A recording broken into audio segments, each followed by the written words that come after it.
That matters. All you got to do is look at the record and look at the big plays and the production. That's all that counts in this game. I just keep shooting and see what happens.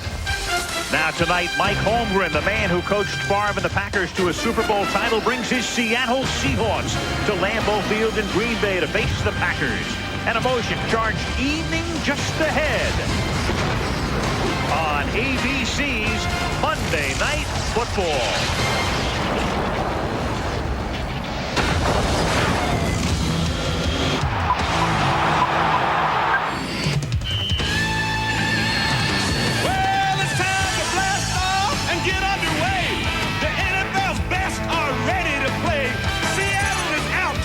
Green Bay's thunder.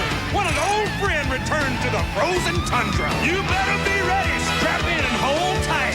Lambeau's gonna be leaping tonight. Hit it. Come on and hit it. Come on and get ready. Are you ready for some football? A Monday night party. Yeah, it's a Super Bowl season. 30 years and still rocking.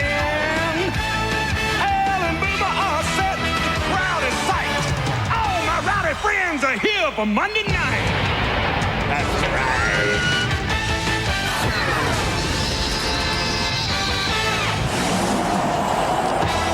It is a scene like no other in the National Football League. Lambeau Field in Green Bay and a touch of winter. Temperature in the 40s and a brisk wind.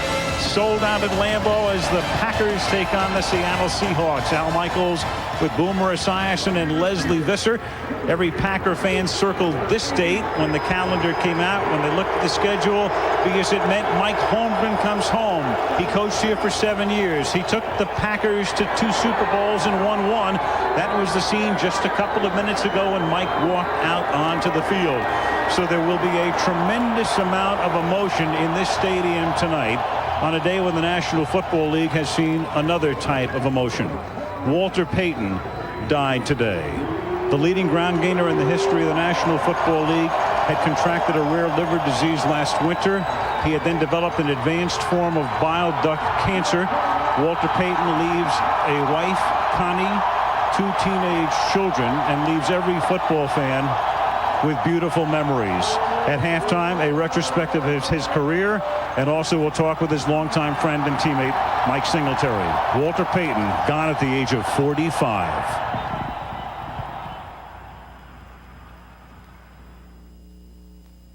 This game is also being broadcast in HDTV in cooperation with Panasonic on the digital TV channel of your local ABC station where available.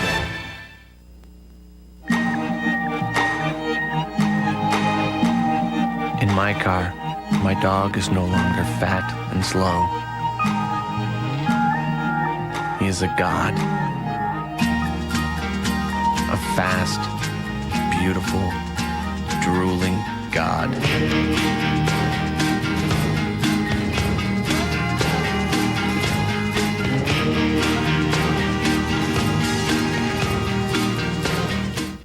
ABC Tuesday on Once and Again. It's his son's big game. All right. Only one problem. His ex-wife is there. His girlfriend's not. It's not like you'll be sharing a room, right? Billy Campbell and Celia Ward in the provocative and sexy Once and Again. ABC Tuesday, 10/9 Central. Spanish commentary for tonight's game can be heard using the SAP feature on your TV set where available. Brought to you by National Car Rental. Crowd already in a very raucous state as Holmgren comes back. The Seahawks come in. And Boomer, the Seahawks have the longest run of any team in the league without making the playoffs. 1988, the last time they played a postseason game, but they've got the right guy to get them back. They sure do, Al. You know, for the last 4 years, they've been hovering right around 500. They've spent a lot of money on their roster. Paul Allen decides, look, what do we have to do? We have to go out and get a guy who has great credibility, give him the reins to the entire franchise. That's Mike Holmgren, and allow him to put his stamp on this franchise, much like he did 7 years ago on the Green Bay Packers. Mike Holmgren's got his work cut out for him, especially tonight with Brett Favre. I don't know if he'll be homesick at any point, but if he gets homesick, I guess it's when he looks across the field and sees number 4 in green. Oh, he's unbelievable, Al, and we heard in the opening his teammates talking about him. I talked to Frank Winters, the starting center. He says that Brett Favre never ceases to amaze him. When he steps in the huddle, he inspires his teammates. He's relaxed, he's cool, he's calm, and he's fun to watch. And who knows where that ball is going to be going tonight. It's going to be all over the place. Look for some big plays from Brett Favre tonight. Great matchup tonight, and a lot of respect and admiration and even love as Holmgren and Favre got together tonight. First time they've seen each other in months.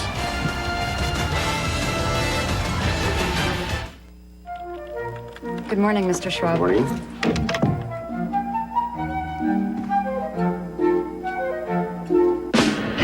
Introducing Velocity from Schwab, the new incredibly powerful online trading software system.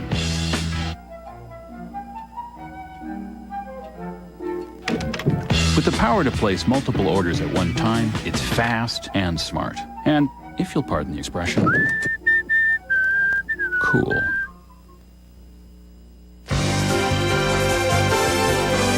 ABC Sports welcomes you to the following presentation of the National Football League.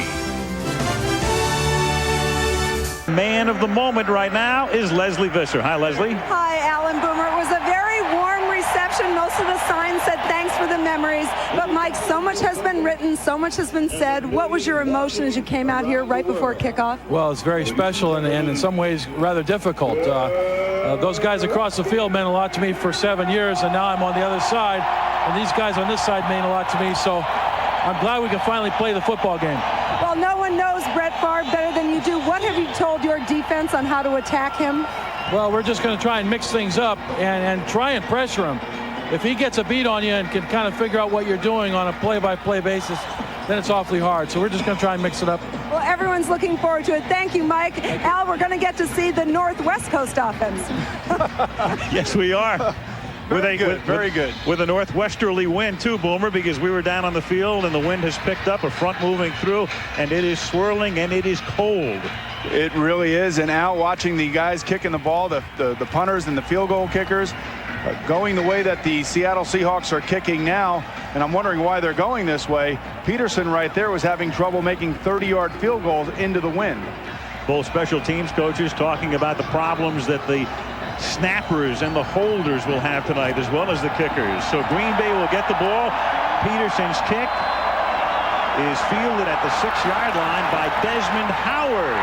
And Desmond Howard almost breaks it, brings it out to the 38-yard line. He's had a tough season running back kicks. In fact, he's been on the cusp of losing his job as the kickoff returner, and brings this one back to the 37-yard line. 31-yard return. Brett Favre. His type of season, you look at those numbers, not particularly impressive. 10 TDs, 8 picks, but then the 3 come from behind last-minute wins, thanks to him. Levens and Henderson in the backfield. Trader and Freeman outside. Davis, the tight end. Verba, Wall, Winters, Rivera, and Earl Dotson up front. On the ground, this is Levens, and Dorsey goes nowhere. No gain. It'll be 2nd down and 10. And with Brett Favre making this start tonight, tying Ron Jaworski for most consecutive starts. We look at the Seattle defense. They'll take the ball out of play. Sinclair, Adams, Kennedy, and Daniels. That's a great front four. Smith, Simmons, and Brown are the linebackers. And in the secondary, Springs and Williams, the corners. Joseph and Bellamy are the safeties. Brett Favre tonight making his 116th consecutive start from the 37-yard line.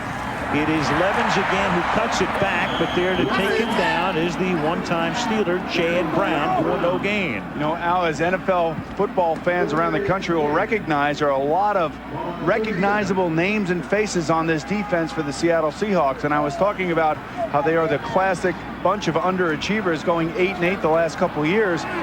Mike Holmgren recognizes that and has put a lot of pressure on them in the locker room and on the practice field to live up to their expectations and their paychecks. They come in 4-2, and they've won 4 of their last 5 after the opening day disaster in Seattle, losing to Detroit. 3rd down and 10. Favre hanging in. Secondary does its job, and Brett tries to stiff-arm Sinclair, and Michael takes him out of bounds at the 41-yard line, and it's 3 and out for Green Bay. Brett Favre has not missed a game since 1992, hasn't missed a start, and that's one of the reasons after the first play they took the ball out of play. He'll break the mark next week. Jaworski and Favre right now at 116. Joe Ferguson, the ex-Bill, at 107. Marino had the 4th longest streak of all time. This is Louis Aguiar to punt. Charlie Rogers leading the league in punt returns. Back to accept it. Calls for the fair catch and makes it at the 19-yard line. He waited until the very last moment to hold it in. When you're leading the league in punt returns, you want to bring it back. You want every chance you can to take the ball back. John Kitna emerging now, a possible future star, off to a great start this season. 7 TDs, only 2 picks in his 5 starts. And behind him, Ricky Waters and Reggie Brown. The wideouts are Dawkins and Derek Mays, the ex-Packer. Christian Fourier, the tight end. Jones, Kendall, Gray, Habib, and Williams up front. Jones and Kendall, the strength of that offensive line. Alan, remember, this is a team that's missing Joey Galloway, the superstar wide receiver who's holding out. First down, Kitna is going to go deep on first down, and it's incomplete. Kitna intending it for Mike Pritchard, who's covered by Tyrone Williams. And you're looking for that speed at wide receiver. Well, it's sitting in Columbus, Ohio, where Joey Galloway is, and they have a nice complementary bunch of receivers, but they need the big play threat, especially in this type of offense. Green Bay defense, Booker, Lyon, Gilbert Brown, and Vonnie Holliday. The linebackers are Kuntz Harris and Brian Williams, who's having an exceptional season. Mike McKenzie is a rookie with Tyrone Williams outside. Leroy Butler and Darren Sharper are the safeties. On 2nd down and 10 from the 19-yard line. The fake to Waters, and the pass is caught by Fourier, the tight end, and he's a little bit short of the first down. You could see by the way Mike Holmgren is calling his plays right now, he wants to get John Kitna involved early. He wants to calm him down a little bit. This is a big game for not only the Seattle Seahawks, but for Kitna personally. I mean, he has been on the roster for 3 years now. He sat behind Warren Moon. He was wondering whether or not he was going to be able to overtake John Freeze. Did that at the end of the year last year. And this is his team now, basically. And Mike Holmgren and the Seattle Seahawks are looking to redo his contract to give him a new extension. And the one thing that Mike Holmgren said that he loves about him is, his instincts and his handling of the offense, and his teammates love him. By half the length of the football, he picks up the first down. 10-yard pickup for Fourier. Kitna really came out of nowhere. He grew up, oddly enough, not far from Seattle, in Tacoma, has spent his entire life outside of 1 year in Washington State. Was barely recruited out of high school, went to Central Washington, undrafted, and here he is with the highest pass rating in the AFC. 1st and 10 from the 29-yard line. And it's Waters. And when Waters looks across the field and sees Ray Rhodes, the Green Bay coach, he and Ray go all the way back.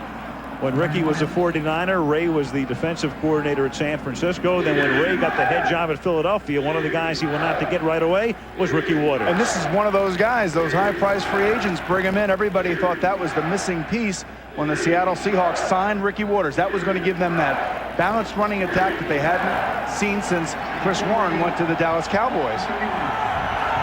Waters is sort of the Favre of running backs these days. 88 consecutive starts. That's the equivalent of 5.5 years. Minimal gain up to the 32-yard line. Tackled there by Vonnie Holliday. And everybody in football will tell you that Ricky Waters wants the ball. He's not bashful. He'll be on the sideline. He'll be in the coach's face saying, give me the ball. I want the football. And to be able to say that he has started that many games and he wants the football shows you how tough he really is as a football player. The one thing, though, the Seattle Seahawks have had a problem with this season is their running game, averaging less than 3 yards per carry this season. So very un-Waters-like numbers to this point. Is it Ricky or is it the offensive line or is it a combination? 3rd down and 7. Kitna stepping up and stepping out and stopped at the 37, short of the first down by Brian Williams. Well, if John Kitna wants to live to play another game, he's got to be careful. You have to get down. Even when you think that there is a chance for a first down, you still have to play smart.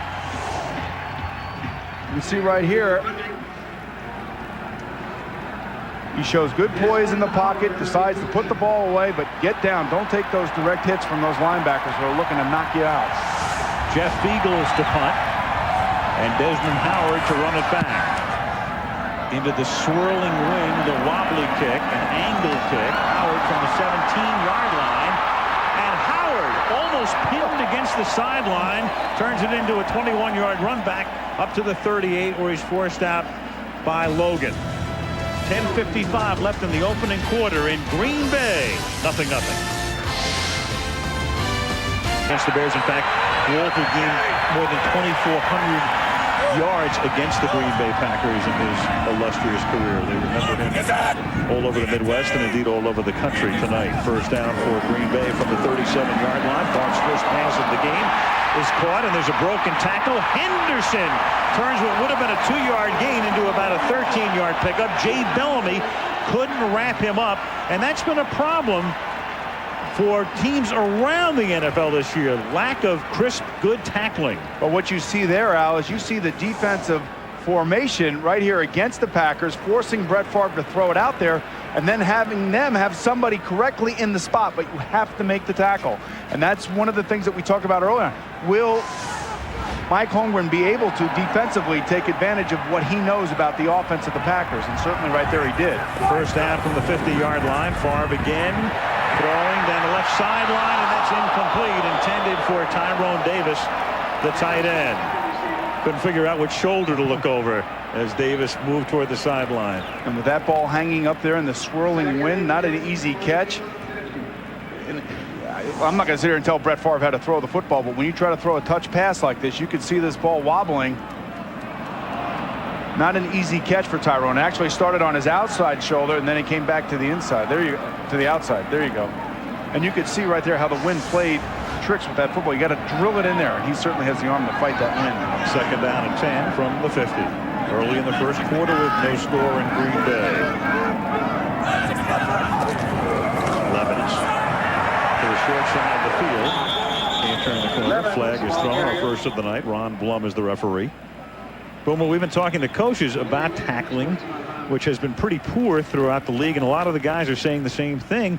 We can't afford to get a guy hurt in live tackling drills these days. During the practice during the week is what you're talking about. Everybody around the league knows how valuable these players are, and because of the rash of injuries, I think all coaches are kind of nervous about how they're going to practice. Holding 83 offense, 10 yards, repeat second down.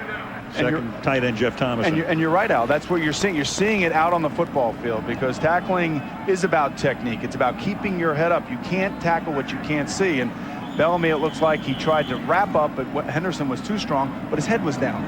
Keep your head up when you're tackling so you can tackle so you can see what you're tackling. Jim Lynn, he's listed as the linebackers coach. In effect, he would be Seattle's defensive coordinator.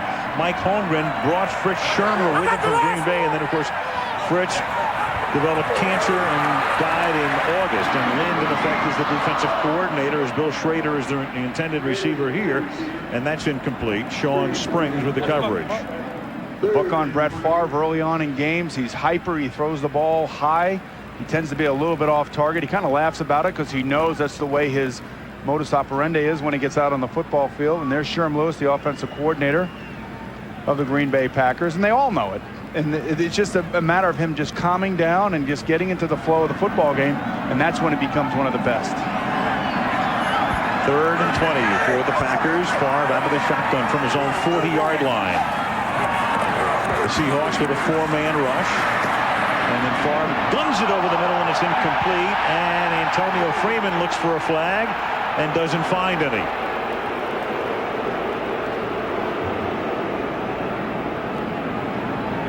Freeman looked for the flag, so did Favre. And he might have had a reason to look for that flag. And you can take a look at this as Favre guns it down the field, but Freeman, well, you know, I think the officials do a good job right here of not throwing the football, throwing the flag, because, you know, it's almost like incidental contact. And the ball was thrown behind Freeman. Good non-call as far as I'm concerned. Sean Springs with the coverage. Green Bay to punt. Louis Aguiar. Fair catch is called for, and because of the wind, it is dropped. It is dropped at the 21-yard line, and Green Bay has it. Charlie Rogers.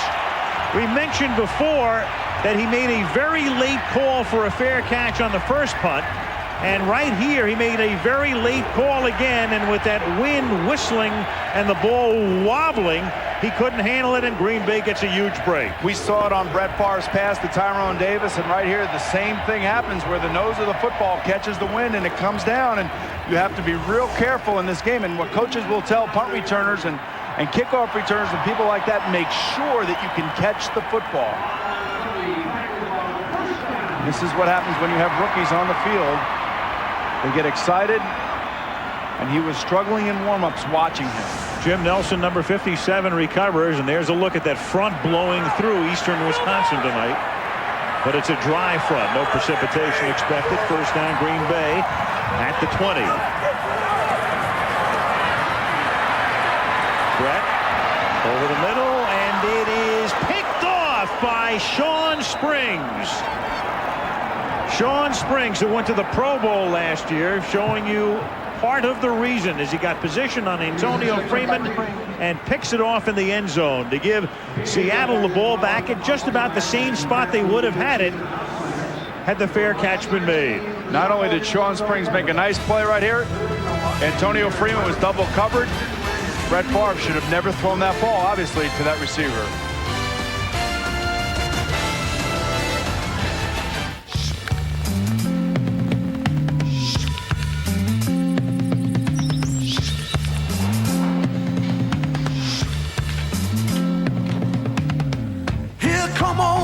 Top, he come grooving up slowly. He got choo-choo eyeball. He won holy roller. He got hair down to his knees. He got to be a joker. He just do what it please. Yes. More reliable, higher quality, faster, more profitable. Nortel Networks is building the new high-performance internet, and it can be whatever you want it to be. So tell us, what do you want the internet to be? Come together right now over me. Oh, come on, go, go!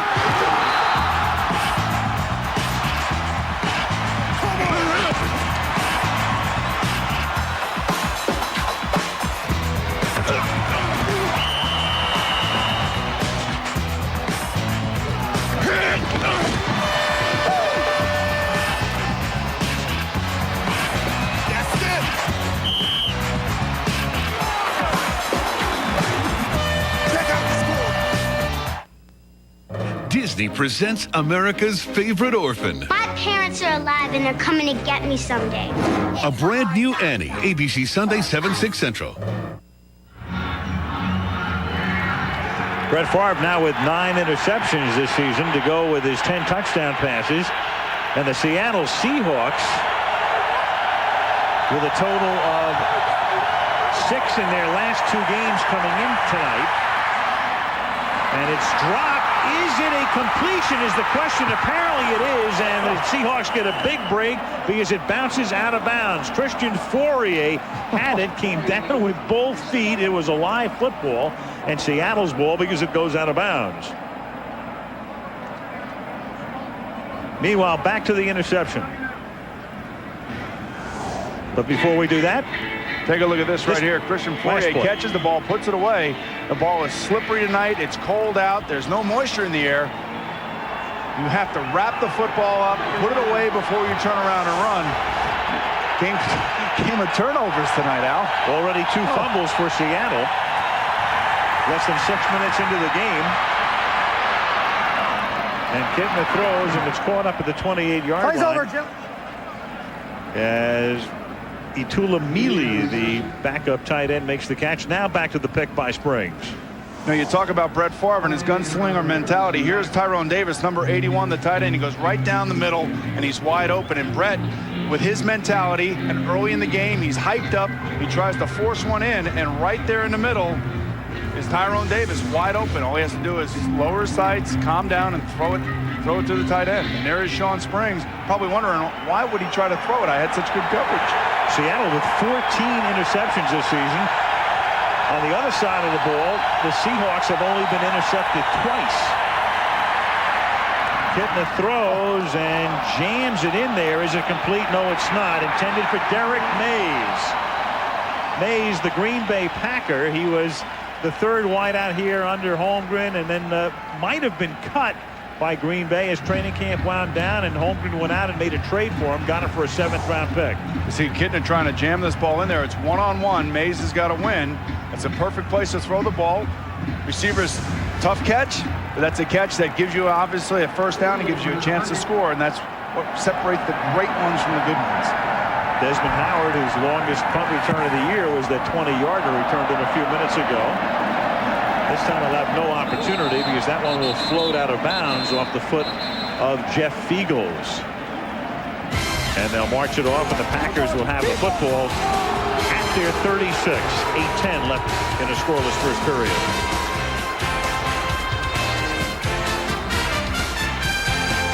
Field tackle by Sean Springs. One of the most remarkable things about Brett Favre is how he just fights off the bad plays and just comes out to just throw another football. And now it occurred to me today in looking at a lot of the statistics and watching some of the films on the Green Bay Packers offense and some of the interceptions, the bad throws, and the bad decisions, if that isn't akin to the fact that Mike Holmgren is not on the sideline any longer.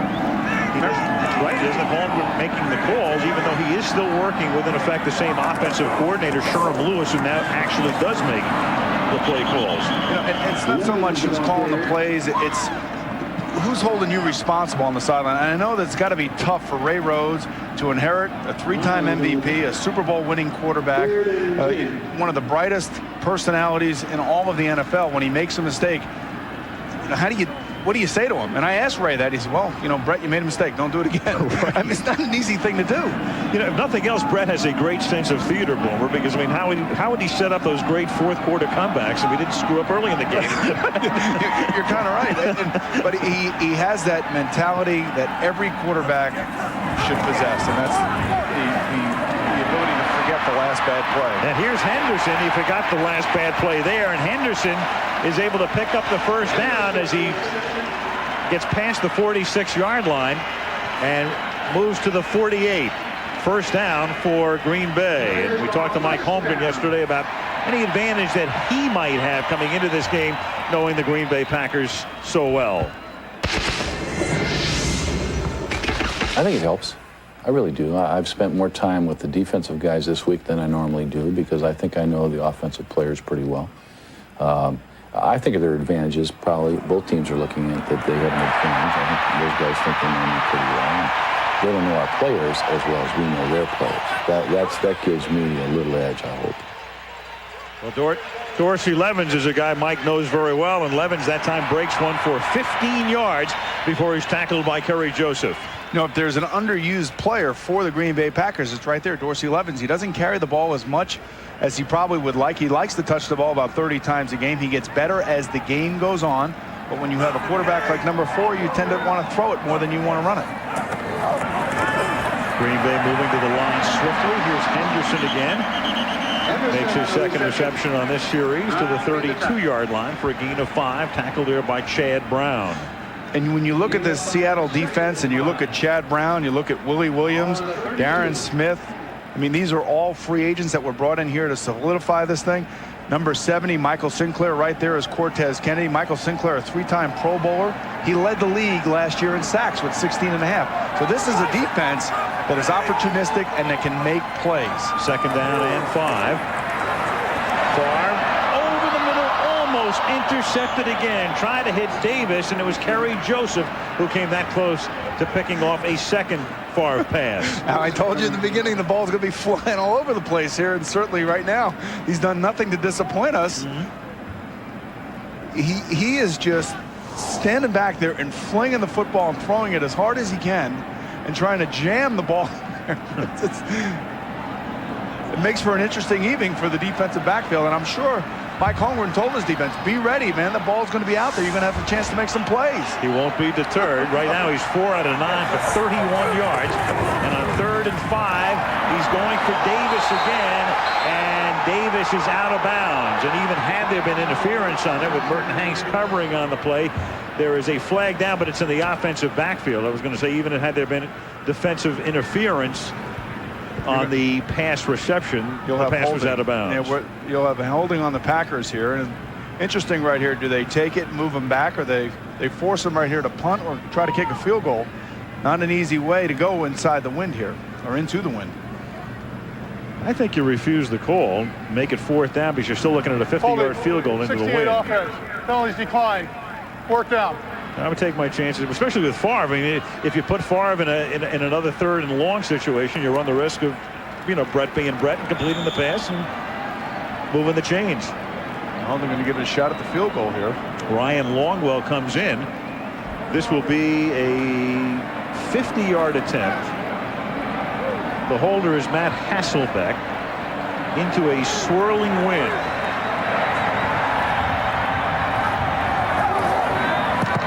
And it is blocked, and it's picked up by Sean Springs, who's been all over the joint tonight. And Sean Springs doing a Dion imitation. Touchdown. Now we talked about returns for touchdowns. This is a defensive team that has all kinds of players that can make plays just like this. And now we see a flag at the end. Down at the goal line, maybe for an excessive celebration. No, you're gonna have a call against number 11, Matt Hasselbeck, for his pushing of Sean Springs at the back of the end zone. It's going to be a personal foul. Backup quarterback pushing the DB. Yes, so the touchdown will stand. Hasselbeck was the holder. It might be Lamar King. That's who it is. Number 92. And then Springs comes up with it. And now what happens on nights like tonight with the wind blowing the way it is, kickers try to drive the football. They don't get the height. And big, tall defensive linemen like Lamar King can come in and make a play. So the rookie makes a big play on Monday Night Football. The Seahawks noted for touchdowns on returns, block kicks, fumbles, interceptions, or what have you. In their last 30 games, that's 20 return touchdowns. That one's 61 yards, and Peterson's extra point is good. So a 50-yard field goal turns into a Seattle touchdown. 4:45 left in the quarter, and the Seahawks take a 7-0 lead at Lambeau.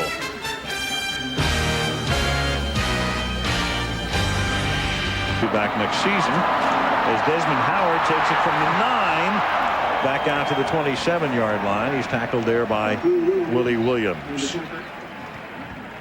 Monday Night Football is being brought to you by Ford F-Series. The best-selling trucks are built Ford tough. The St. Paul Company's prosperity and liability insurance for business, without question, the St. Paul. Charles Schwab, when we created a smarter kind of investment firm, we also created a smarter kind of investor. And Nortel Networks, how the world shares ideas. That block kick, by the way, by Seattle. Lamar King blocked it. He was their #1 draft choice out of Saginaw Valley State. Backup defensive tackle. Makes his first big mark of his professional career. As far as pass caught by Davis. Davis is the guy who gets all the playing time now in the absence of Shimura.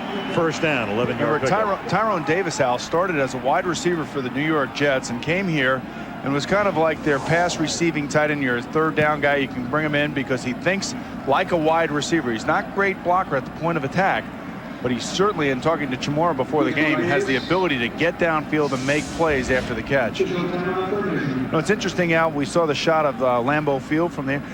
If you've never been here, to experience a game here is truly a special feeling. It's probably as close to a college atmosphere as any stadium in the country. It's that kind of a feel. It's a bowl. It's when you look at it, you have the 3 levels of luxury boxes, which you can see at the rim of the stadium, but every other seat is a bench. There are no backs to the seats here. Right, exactly. First down from the 37. This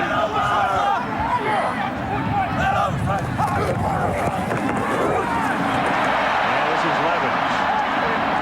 And I can only think Kansas City would be the other, where everybody dresses in red. Here, of course, everybody dresses in the Packer green and gold. Let's go to Leslie Visser. Leslie? Al, Mike Holmgren isn't the only former Packer to return to Lambeau. Defensive lineman Sean Jones, who of course won a Super Bowl in '96. Sean, what was the impact of Mike Holmgren on this team, and what are they missing?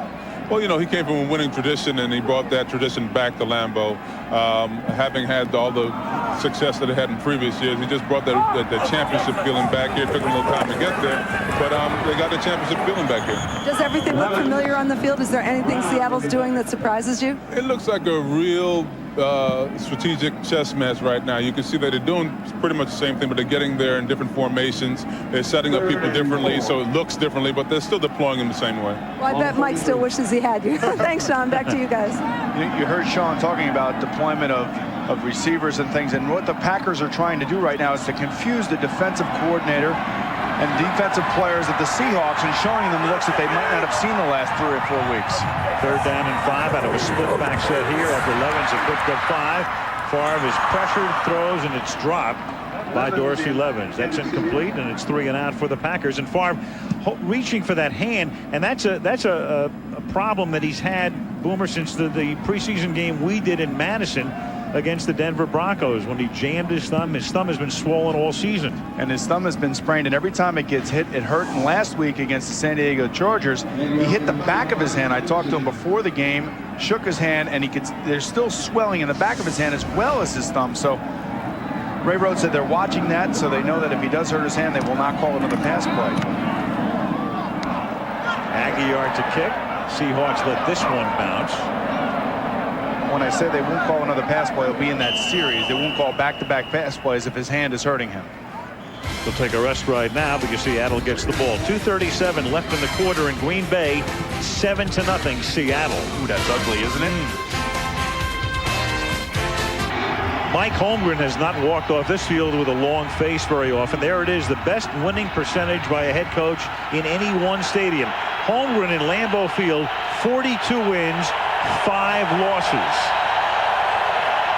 And tonight, coaching for the first time on the other side of the field, has a 7-0 lead as Ricky Waters takes it up to the 19-yard line for a gain of 1. College football this Saturday, and the big star in this state is Ron Dane, the Great Dane from Wisconsin. You'll see him against Purdue at 3:30 Eastern Time. Regional action here on ABC, along with those other games this Saturday. College football right here on ABC. Chiefs heads out in force, of course, at Lambeau Field. 2nd down and 9 at the 19-yard line. Kitna throws, and that is incomplete. Try to get it into Sean Dawkins, who felt he was interfered with by Mike McKenzie. Officials say no. Al, Mike McKenzie's a great story. He was one of 3 rookies drafted this year by the Green Bay Packers in order to try to strengthen their defensive backfield. He was the last of the 3 drafted. He finds himself starting now. Vincent and Antoine Edwards were the other 2. He had an interception last week against San Diego. Ray Rhodes told us he was in the wrong spot when he made that interception. So after he got all the congratulations from his team, he said, "You're in the wrong spot. Get back to where you belong now." Right. 3rd down and 9, and Ray would know he was a great defensive back himself. And that's incomplete, intended for Dawkins, and there is a flag down. Darren Sharper. Just laid right into John Kitna on the blitz, and Kitna showed me some courage standing in there and taking it, knowing that it was coming, and still threw the football. That's not the reason for the flag. The flag is up at the 36-yard line. I think they're going to wonder about this ball is uncatchable. There we go. No foul on the play.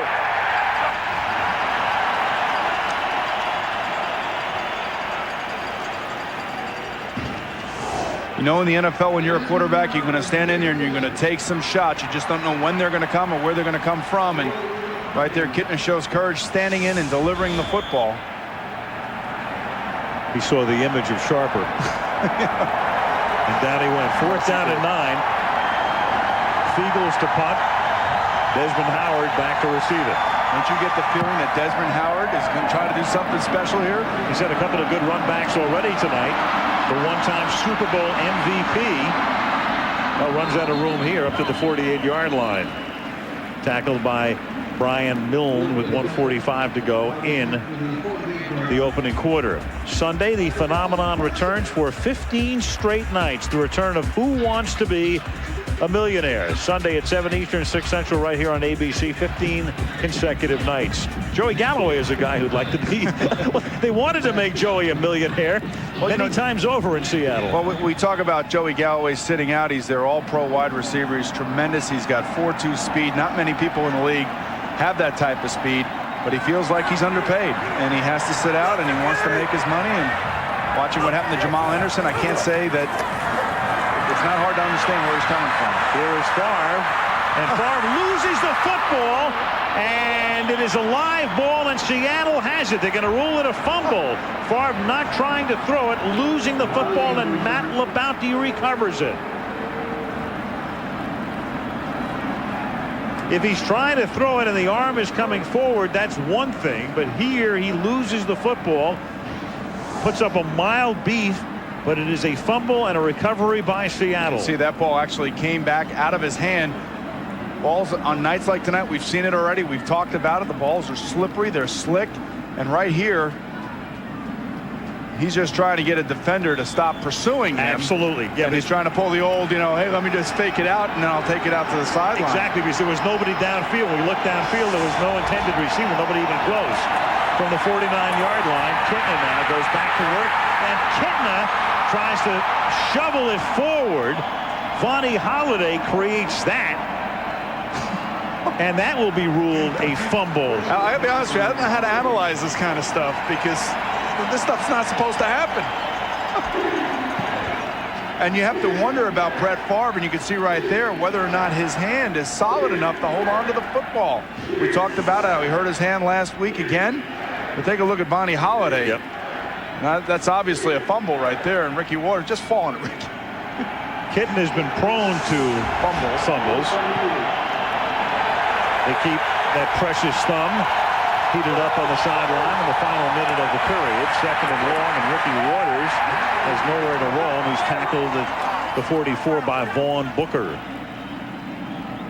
So it'll be 3rd down and 17 upcoming with a half-minute to go in the first quarter. And that's a scene, remember, we saw that in August in Madison, Wisconsin. Favre injured his thumb that night, had to come out of the game. X-rays were negative, and he keeps banging it on helmets and shoulder pads, and he'll just have to live with it all season. Well, it doesn't seem to bother him in fourth quarter of games, though, does it? No, it doesn't.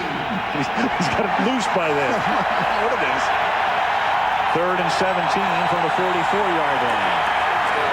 Ketna hits Dawkins, and Sean into Green Bay territory, but well short of the first down at the 43-yard line. It'll be 4th down. And you can see Mike Holmgren just playing field position, try to get the ball out to the receiver and give his punter a chance to put them in trouble, the Green Bay Packers, field position-wise. Into the first quarter, Seattle 7, Green Bay nothing, and Monday Night Football returns after this message and a word from our ABC stations.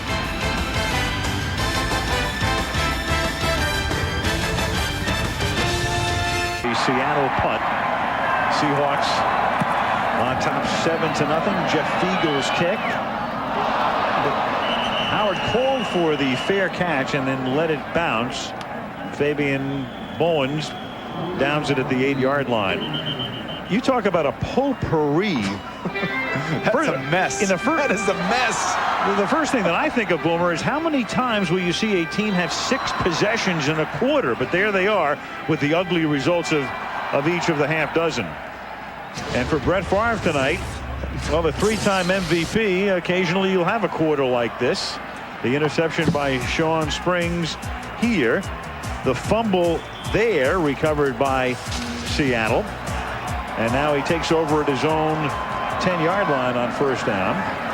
Fake toss and then floats one, and it floated almost into the arms of Springs again for another interception. Incomplete. Al, I think the key word of that last description was occasionally, and you just hope that it doesn't carry over, but he's amazing. And I go back to the thing that when Mike Holmgren left, and there's Sean Springs right there, their talent, he had 7 picks last year, and he's certainly a playmaker from Ohio State, but you can see right here, he's not afraid to throw the ball. And most quarterbacks in the league would be sitting on the sideline right now after a few plays like this. But remember, Mike Holmgren's not on the sideline of the Green Bay Packers any longer. You wonder who's keeping their foot on Brett. 2nd down and 10.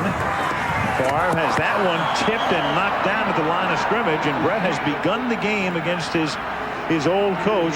5 of his first 14 for 41 yards. That's Cortez Kennedy, Pro Bowler, getting a hand on it. You talk about defenders coming at you, and here's Cortez, and for a big man his size, he's 6'3", 306. They have him listed at 306. That's not 306 right there. But when he comes through like that, to be able to make an adjustment shows you how athletic he is and how talented he is and why he's been to the Pro Bowl so many times. 3rd down and 10. Favre's pass here caught by Schrader. They get Bill into the act. And he fumbled. Bill loses the football at the 20-yard line. That is the 5th fumble of the game. But this one is retained by Green Bay. Still, they will be short of the 1st down. And they'll be forced to punt. That's Marco Rivera who comes up with the football. You know, he might have had the 1st down now had he not fumbled. And you can see the ball is obviously slippery, and players have to do something, either get the gloves off or just somehow concentrate on putting that ball away. And you can see everybody looking up at the replay board. And, well, Smith just absolutely drills him, and Chad Brown comes in from the other side. I haven't seen a defense like this in a long time, this active and forcing the ball loose like this. Aguiar the punt. Charlie Rogers, the rookie from Georgia Tech, averaging 20 yards per punt return. And bringing this one back only 5. And notice Charlie took his gloves off and is now playing with his bare hands. Seattle has it at the 50. 13:45 to the half. 7-0 Seahawks.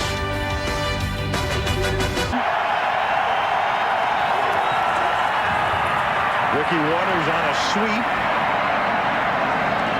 And runs into some traffic as he turns the corner and gets tackled by Brian Williams after a 3-yard pickup. We talked to Ray Rhodes about his defense, and we asked him who is playing well, and he said when they have to play against Ricky Waters, the linebackers are going to have to play well, and certainly Bernardo Harris, George Kuntz, and Brian Williams have done that for Ray Rhodes this year. Feels real good about his linebacking play and his defense in general. And he gets Santana Dotson back tonight as well. He's missed 4 games with a bad back. When we hit in and out of the lineup, there he is in there right now on 2nd down and 7, number 71. Waters.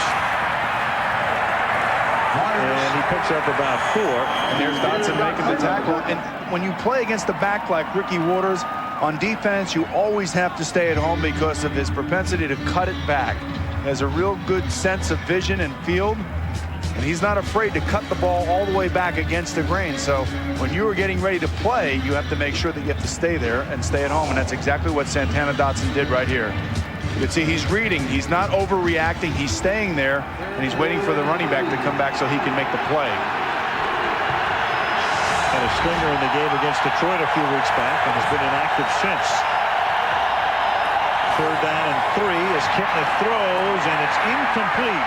Trying to dump it off to Reggie Brown, the fullback, and threw it behind him, and Seattle is forced to kick. Now, when John Kitna gets more comfortable in the pocket, he'll complete passes like that. They had the appropriate play on for the defense.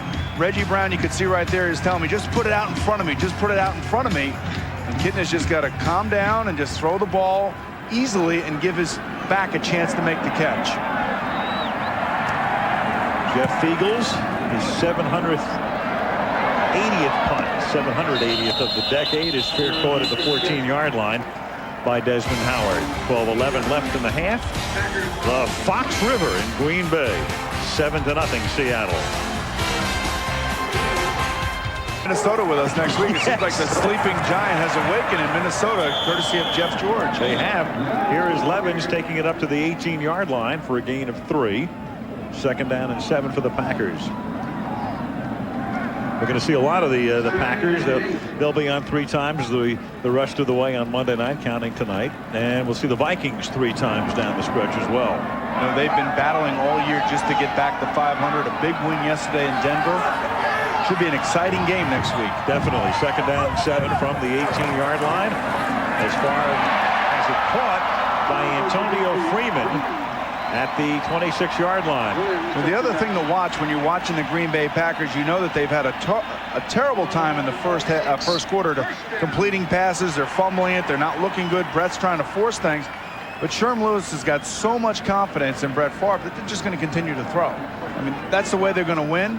He's going to be aggressive with them, and he's going to keep them going. He's not going to let them, where most offensive coordinators would be more conservative and try to take the quarterback out of the game. He's just going to hand him more plays. Here's Levens with a track record like that. He has to be the guy. Chad Brown makes the tackle. We saw Freeman make that catch, and when we were talking about Joey Galloway, they made Galloway a tremendous offer. I mean, in effect, about $5 million a year, but he wanted bigger numbers than Freeman. Antonio Freeman is now the highest paid wide receiver in the league. Galloway would have been second. Well, when you think of Joey Galloway, again, you have to remember that he's holding out much like Jamal Anderson did, thinking that, you know, if I go out on this field and I get myself injured, I might never be able to make that money again. And whether you think it's inappropriate or not, the fact of the matter is NFL contracts are not guaranteed. Second and 11, and that's caught by Corey Bradford. And Corey Bradford got into the seam and goes all the way for the touchdown.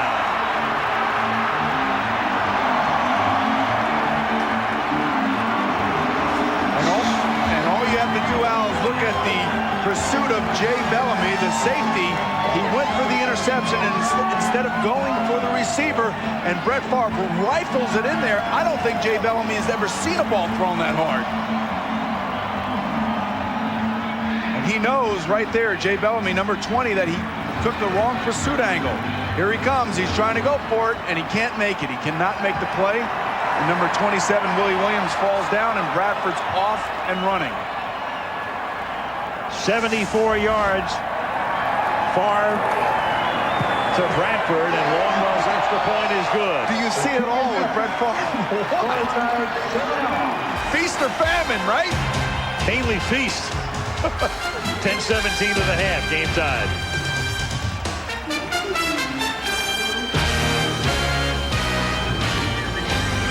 He's non-stop. Well, he and Bradford linked in the Minnesota game on that 4th and 1 with 12 seconds left at the end of September to win it. And here, 74 yards, longest play of Bradford's career to tie the game. Amon Green is back to receive. Ryan Longwell to kick off for Green Bay.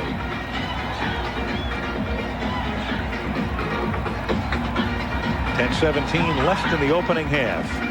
Winner of this game goes to 5-2, and again the front blowing through eastern Wisconsin tonight. Flag is starched, and that's the reason the ball is just falling off the tee again. And we got here yesterday, it was 60 degrees. All this afternoon it was 60 degrees, and all of a sudden around 6 o'clock this evening, I mean, it is freezing. Today, November wind, as Keith Jackson would say, blowing through America's Dairyland. Well, he doesn't say that anymore. He just does it out in the West, That's right? That's right. All he knows you is... talk about a good job. That's right. Just the only one he has to worry about is a Santa Ana win.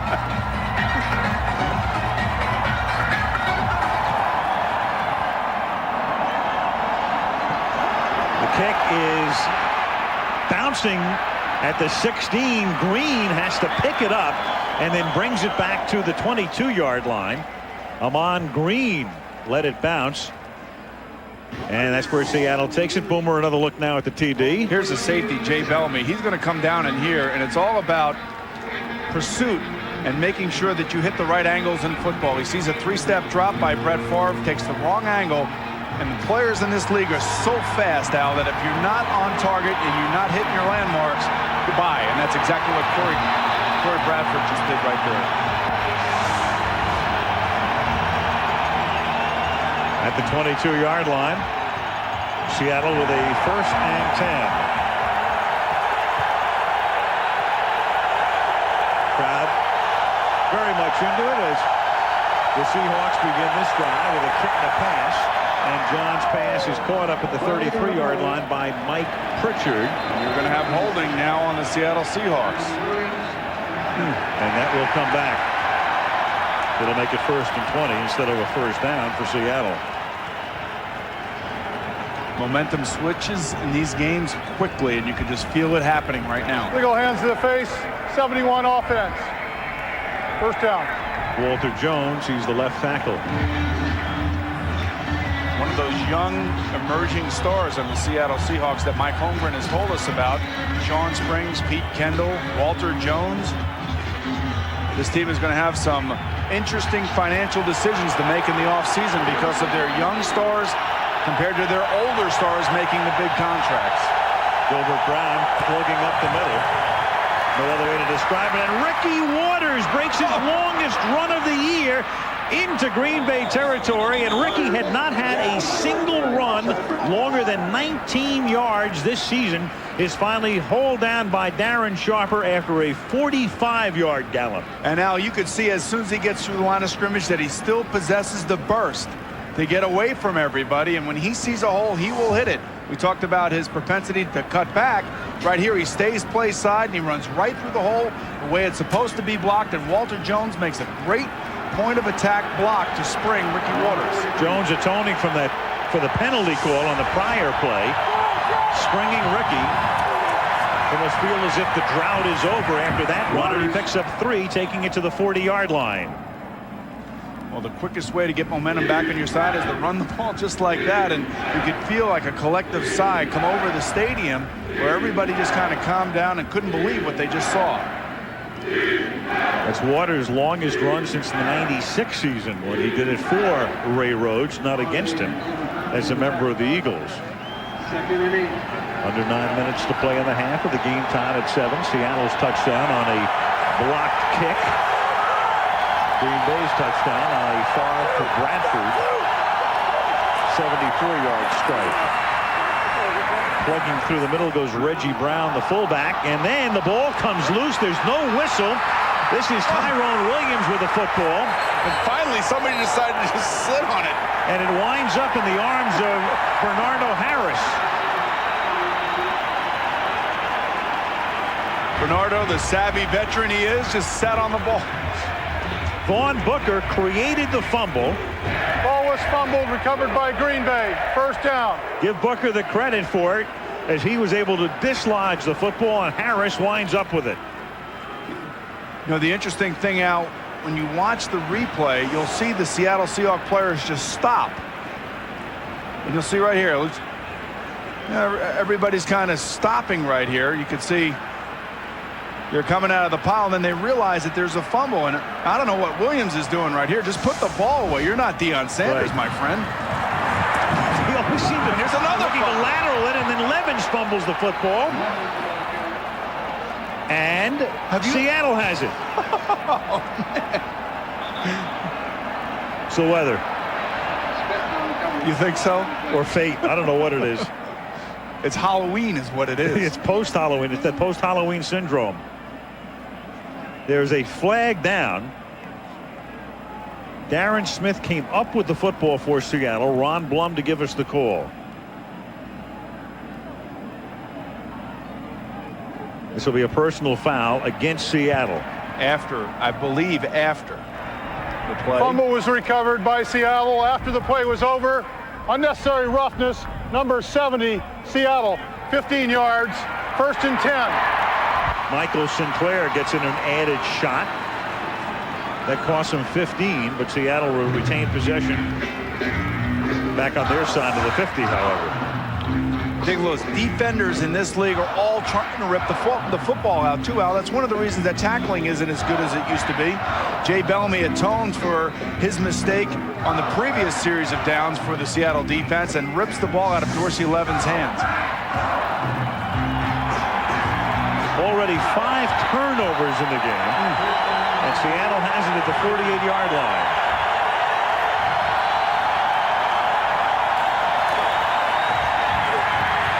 Kitna going deep for Mays and incomplete. Good coverage on the play. Mays unable to get free of Tyrone Williams. Well, if there's a guy in this stadium tonight that wants to make a play, it's Derek Mays. He was traded here to the Seattle Seahawks from the Green Bay Packers right at the end of preseason, and has really fit in nicely for Mike Holmgren in this offense. And we had asked Mike, you know, when you were here, you had problems with Derek a little bit. He goes, I was mad at him all the time because I didn't think that he really was a true professional football player in the true sense of the word, that he didn't put the time in. Had to take him to the principal's office. He sure did, yes. And now all of a sudden he likes him. He's making plays for him. He's their leading receiver. And somebody who knows this offense very well. 2nd down and 10, and that is caught on the far sideline by Sean Dawkins. Comes up about 2 yards shy of the 1st down. And of course, overwhelming everything in the NFL today, Boomer, is the death of Walter Payton, and we'll have a retrospective at halftime. We'll also talk to his longtime teammate and friend, Mike Singletary. When you think of him, they called him Sweetness. They called him that as much for his disposition as what he did on the football field. Al, from all the times that I'd ever been around him, Sweetness was the appropriate nickname. His smile was infectious. You can see it right here. He was a true inspiration to his teammates. I'm sure Mike Singletary will tell us that one of the toughest football players that I've ever seen.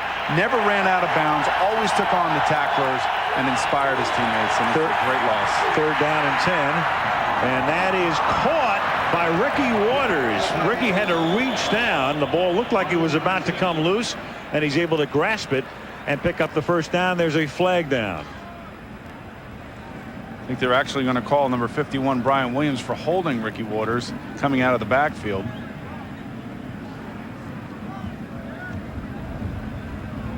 And they can decline that penalty. Illegal contact, 51 defense. Penalties declined.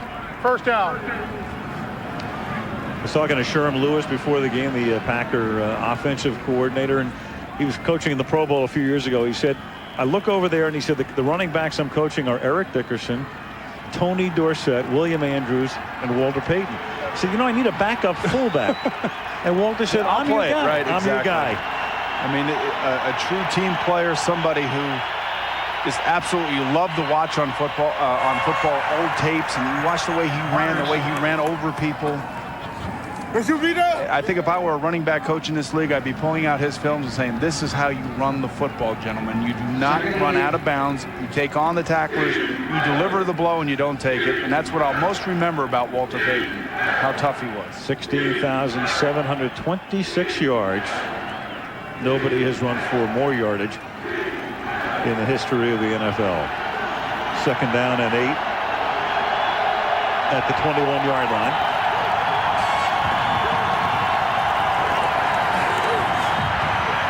Kittner throws and is caught by Derek Mays, and Mays takes that to the 10-yard line, and that's a 1st down. Now, you talked about John Kittner and the fact that he's only thrown 2 interceptions. He's careful in the red zone.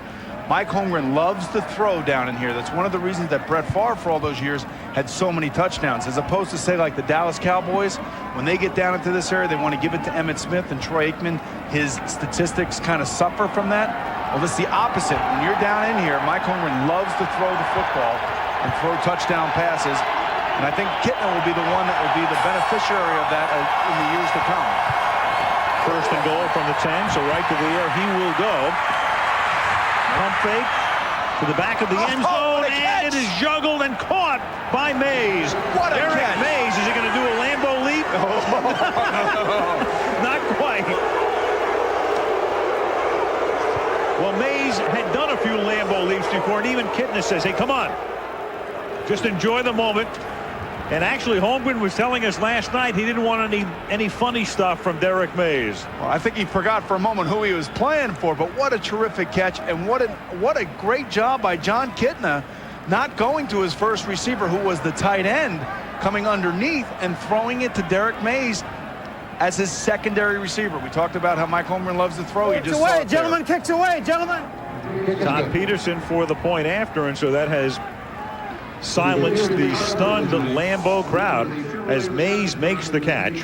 You can see Mays is actually the 2nd or 3rd receiver out. The tight end underneath, they were trying to sneak him out. But Kittner sees that his tight end is not open, and he hits Mays. On a night when every other ball is being dropped. Nice job of just being patient, poised, and looking over the field. And there goes the tight end. He sees that he's covered and then comes back to his 2nd receiver.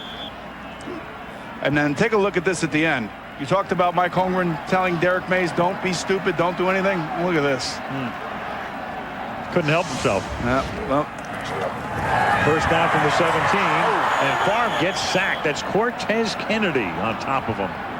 And that's 306 pounds on top of you. A few more pounds than that, Al, I think. Yeah. Just ask Brett. Monday Night Football being brought to you by the people inspired to build vehicles for your mind and heart. Nissan Driven. Miller Lite, taste a true Pilsner.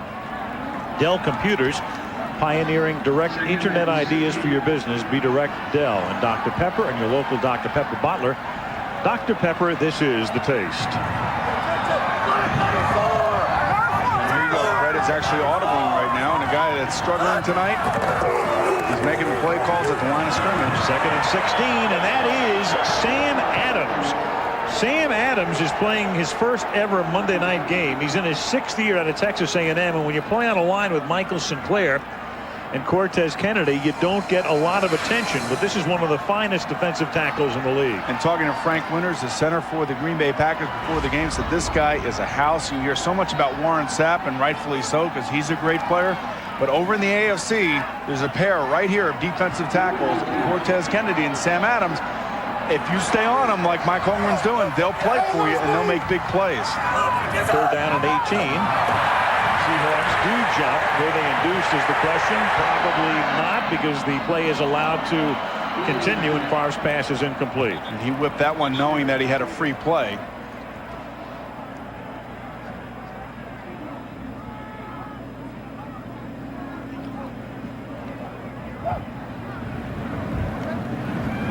Offside, 94 defense, 5 yards, repeat 3rd down. Ron Blum, a golf pro by trade, gives Green Bay a mulligan. Okay. That's good, Al. I like that. Wasn't that good, but there's Chad Brown right at the bottom of your screen, but also Michael Sinclair up top. They could have called either one. Now, the interesting thing about Michael Sinclair is that he's actually diabetic, and he takes sugar pills, does not inject himself during the day of the game, in between halves, but certainly is an inspiration for all diabetics across the country, the way he plays football. In fact, has a meal, has a sandwich at halftime. 3rd down and 13. And this is Dorsey Levens, and a flag comes in at the end of that play. And that's going to be a late hit on Sam Adams. Holmgren might be ready for a Samuel Adams after this. Unnecessary roughness. Number 98 defense. Forearm to the helmet. 15 yards. 1st down. That's as bad a penalty as you can take. I mean, instead of a punt and good field position, look at this. You see that he's clearly down, and well, it probably looked worse than it actually was, and the official was right there. He probably heard the clank, and he probably felt like Dorsey was unprotected, and he wanted to make sure that the defense realizes that if you do that, you're going to get penalized. So I'm lead with the elbow. And this is Levens now trying to exploit it, and is close to a 1st down. Run out of bounds by Kerry Joseph. Al, when you talk to coaches around the league, they'll tell you there are about 7 plays in a game that give you the opportunity to either win or lose the game, and that play right there could be one of those 7 plays. You just never know when it's going to happen. 2nd and 1. Holmgren still angered over the Adams personal foul. Really giving it to the officials. They're actually going to measure here, I think. When you look at Mike Holmgren, you see the glasses, you see like the studious kind of look to him. He's a bright guy, but he can be one fierce guy on the sideline. I mean, he is in everybody's face, and should probably remind everybody the reason that he left Green Bay wasn't because he was unhappy here, is because that Seattle gave him the opportunity to run the whole thing. He is now GM, I believe he's vice president, director of football operations, and the head coach. So he's wearing 3 different hats. Well, what he had is the opportunity to have the same power that Jimmy Johnson has in Miami, that Bill Parcells has with New York. Take a look at the play again here, and this is what Holmgren is still mad about. It has nothing to do with the measurement, but he has the same power. Shanahan would fall into that category. Parcells. Yeah, Parcells, Johnson. And to a degree, people don't realize it, but Dick Vermeil in St. Louis and Bobby Ross in Detroit have that sort of power. 2nd down and inches. And this is Levens taking it to the 40-yard line, tackled by Darren Smith.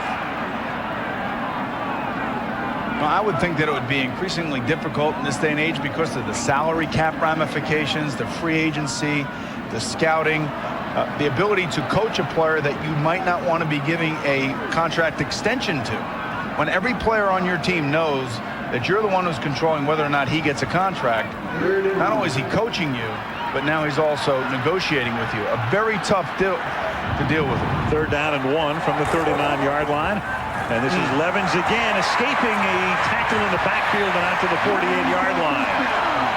Cortez Kennedy could not take him down, and that would have been a 4th down situation. Instead, they moved the sticks, and with 2:43 to go in the half, Green Bay trying to exploit that late hit by Adams and pick up at least 3 before the half. Take a look at this. Cortez Kennedy comes flying through the backfield, and Dorsey has the quick feet. That's what you want running backs to have, to be able to break a tackle. Breaks actually 2 tackles and makes a nice gain out. Here's Levens, and he can't get out of the backfield this time because that is Philip Daniels, the right end, who says he ain't going anywhere. Now, when you watch this from up here, I mean, you have to be impressed with the speed of the Seattle Seahawks defense. I mean, they're making plays in the backfield and getting back there, and even the bigger players, the heavier players on this team are making some outstanding plays getting back there. 4 of the Seattle defenders wound up going to the Pro Bowl last year on an 8-8 team. 2-minute warning. Seattle by 7. Walters for so many years. Schrader makes the catch on 2nd down and 12 up to the 47-yard line. In the final 2 minutes now of the first half. A reminder tomorrow on ABC, you knew it was just a matter of time before they couldn't keep their hands off each other on an all-new Spin City. That's tomorrow right here on ABC.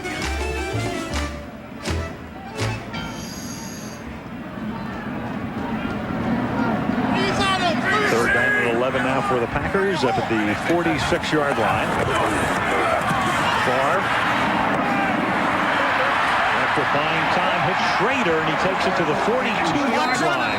Tackled there by Chad Brown. This is the same type of play that they ran before when Bill Schrader actually fumbled the football. What you really love about this is the wide receiver catching the ball and making like a running back and getting straight up the field. This is how you're supposed to do it as a wide receiver, run after the catch.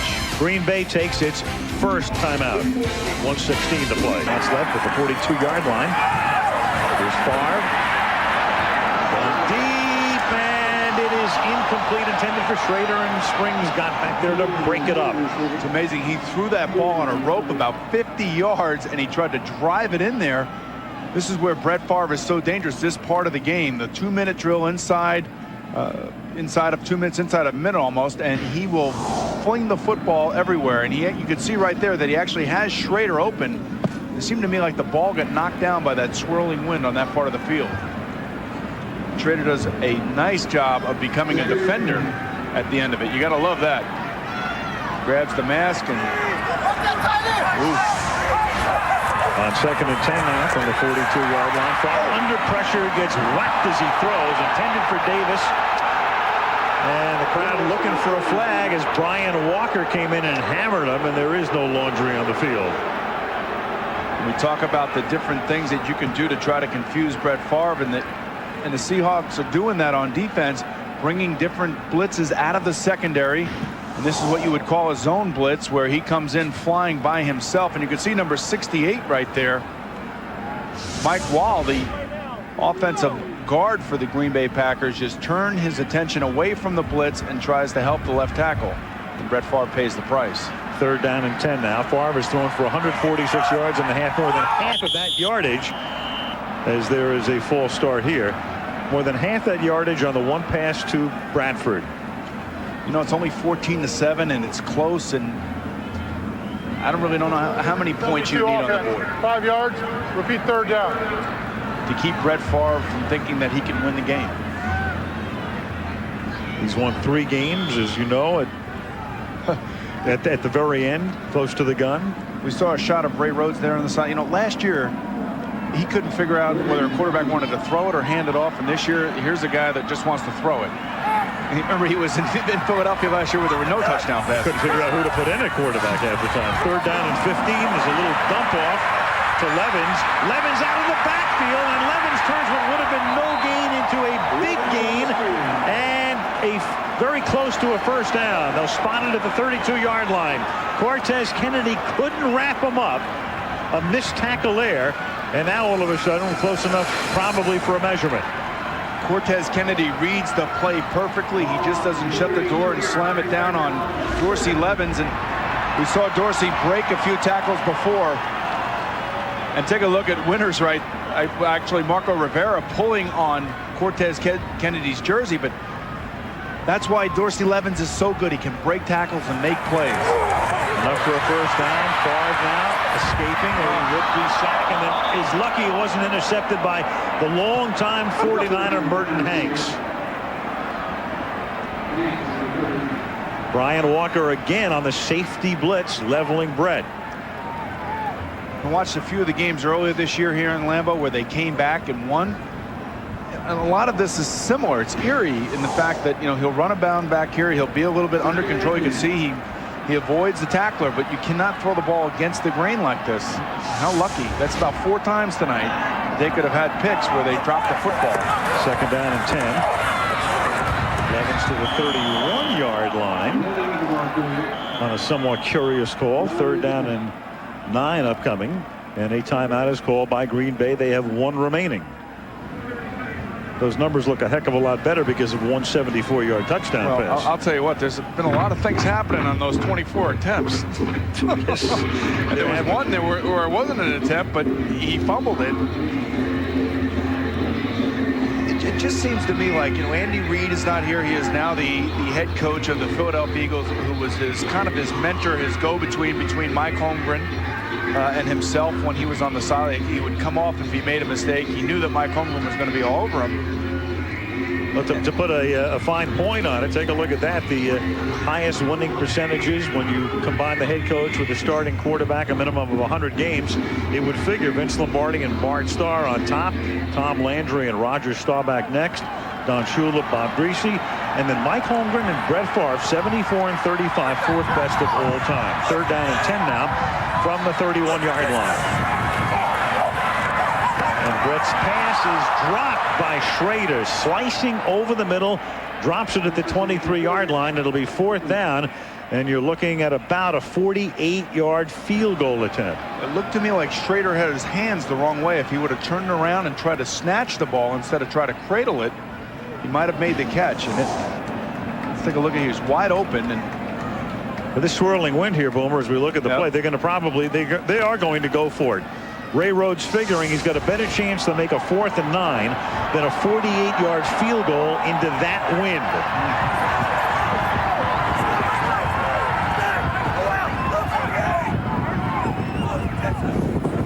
And so far from the gun on 4th down. Favre throwing, and it's picked off at the 3-yard line.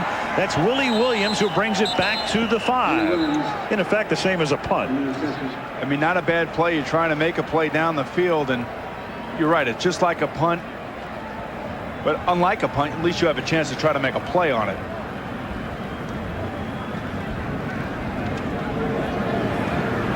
And with 34 seconds left, Seattle will take over deep in its own territory. Look at the wind. Look at the wind take that football just out to the left and just holds it up, and Williams goes up and snatches it. I don't really have any problem with that particular play right there by Brett Favre, but it's not going to look good on the stat sheet when it's all over said and done with. It's tough to have the stream of consciousness that a defensive back would need. It would be better to have knocked it down. Right, exactly. But he wants stats too, you know. He wants to go and say, hey, I got to pick off for Brett Favre. He does. Seattle 14-7. That's Williams' 4th pick of the year. Of course, coming up at the half, we'll have the Walter Payton retrospective. We will visit with his longtime great friend and teammate Mike Singletary as the teams leave the field here at Lambeau, and Seattle has a 14-7 halftime lead over the Green Bay Packers. And we'll return after this message from the National Football League and a word from our ABC stations.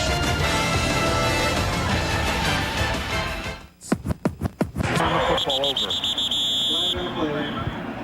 Vaughn Booker came across the line. Was he induced by Grant Williams is the only question for Ron Blum. And the answer zone is infraction, 96 defense, 5 yards, repeat first down. No. You know, conversely, you look at the Green Bay first half possessions, 4 punts, 4 turnovers, 1 blocked field goal, and then the 1 touchdown by Corey Bradford. And a total, as you look at the statistics, of 8 fumbles collectively in the first half. 4 Green Bay turnovers, 2 for Seattle, 8 fumbles. Each team lost 2. From the 32-yard line, here's Ricky Waters. Play's over, gentlemen. Picking up a hard yard on a 1st and 5, making it 2nd down and 4. Ricky Waters able to break one in the first half. Ricky's had a drought going here. He has not scored a touchdown on the ground this year. In fact, Seattle has not scored a rushing touchdown this season. You know, and he might not. Thinking the way that Mike Holmgren likes to play down inside the opponent's 20-yard line, throw the football. He might not get a chance to see it unless he catches it. On 2nd and 3, here's Waters springing to the outside, and before Harris can trip him up, it is a first down for Seattle. Monday Night Football is being brought to you by Dodge. Do not follow, do not conform, be different. PSI Net, the internet starts here. And Budweiser, made with the freshest all-natural ingredients for brewery fresh taste. Al, you heard Leslie Visser say that Mike Holmgren doesn't have to calm Brett Favre down, but it's going to have to fall on somebody's shoulders, whether it's Mike McCarthy, their new quarterback coach who came over from Kansas City, Sherm Lewis, the offensive coordinator, or Ray Rhodes, the head coach. They're going to have to sit down and they're going to have to tell him, look, you don't have to win this whole thing by yourself. And your job as a quarterback is not only to obviously give us the best chance to win, but not put us in the best chance to lose either. And if that doesn't work, maybe they'll go to Mrs. Favre. Right. She'll lay the law down. There's no question about that. But seriously, you have to play discipline. You can't just be loosey-goosey out there. There's a plan for everything. From the 37-yard line, Kitna throws, and that is incomplete. Intended for, and a flag comes in, intended for Mays, and Tyrone Williams with the coverage. You're not going to believe this, but on the sideline, Al, number 63, Frank Beatty, the backup center for the Seattle Seahawks, was screaming at the officials to throw the flag. Now, I don't necessarily know that he caused the flag to be thrown, but he was very adamant on the sideline, and there he is. Pass interference, 37 defense, first down, Seattle. And look, he's taking yellow. I got it. I made that guy throw the flag. I know. Mike Holmgren saw a lot of this last year against the Minnesota Vikings here on Monday night with Randy Moss. He did turn to look for the ball. Right, exactly. And that's exactly what we saw last year, that they did not turn around and look for the ball at defensive backs. So much so that they got rid of half of them and brought in 3 new guys. 21-yard penalty. Getting the throws, that's caught. This is Mike Pritchard making the catch at the 31-yard line. When you watch John Kitna play, he looks poised. And funny, we were talking to him yesterday, such a little guy face, you know, he just looks so young to me. And we had asked him, you know, how do you feel about starting? And he goes, well, let me tell you what happened last year. At the end of a Denver-Seattle game, I went up to John Elway in the middle of the field and asked him for his autograph. Brought the ball and pen with him, and he obliged me and said, you know, someday I'm going to be watching you, kid, and I'm sure John's watching him tonight. On 1st and 10, Waters, nice slip move and takes it down to the 20-yard line for a first down. Got by Darren Sharper.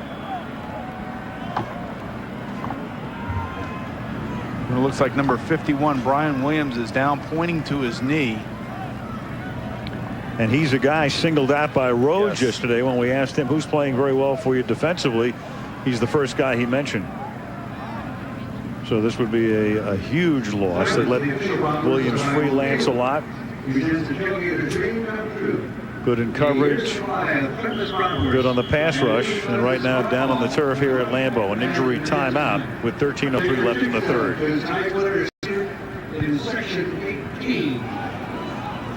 All I do is dream of you. The football field is in between those 2 guards. And it's vicious in there, and I'll tell you, they will lay the wood to you, and especially when they catch you off balance. And it looked to me that Brian might have hurt his right knee. And his ex-teammate Derek Mays comes over. And the hand is for the guy we mentioned that trying to assuage the fear of the crowd with a wave to them. When he went down, Al, he pointed right to his knee like he knew exactly what happened. Not only was Mays his teammate here, the two of them knew each other from the Notre Dame USC rivalry. As Ricky Waters, as play resumes, takes it to the 13-yard line.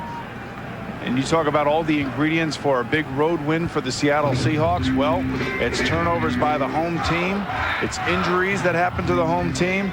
And a steady running game that we're seeing now so far the second half with Ricky Waters going right up the middle.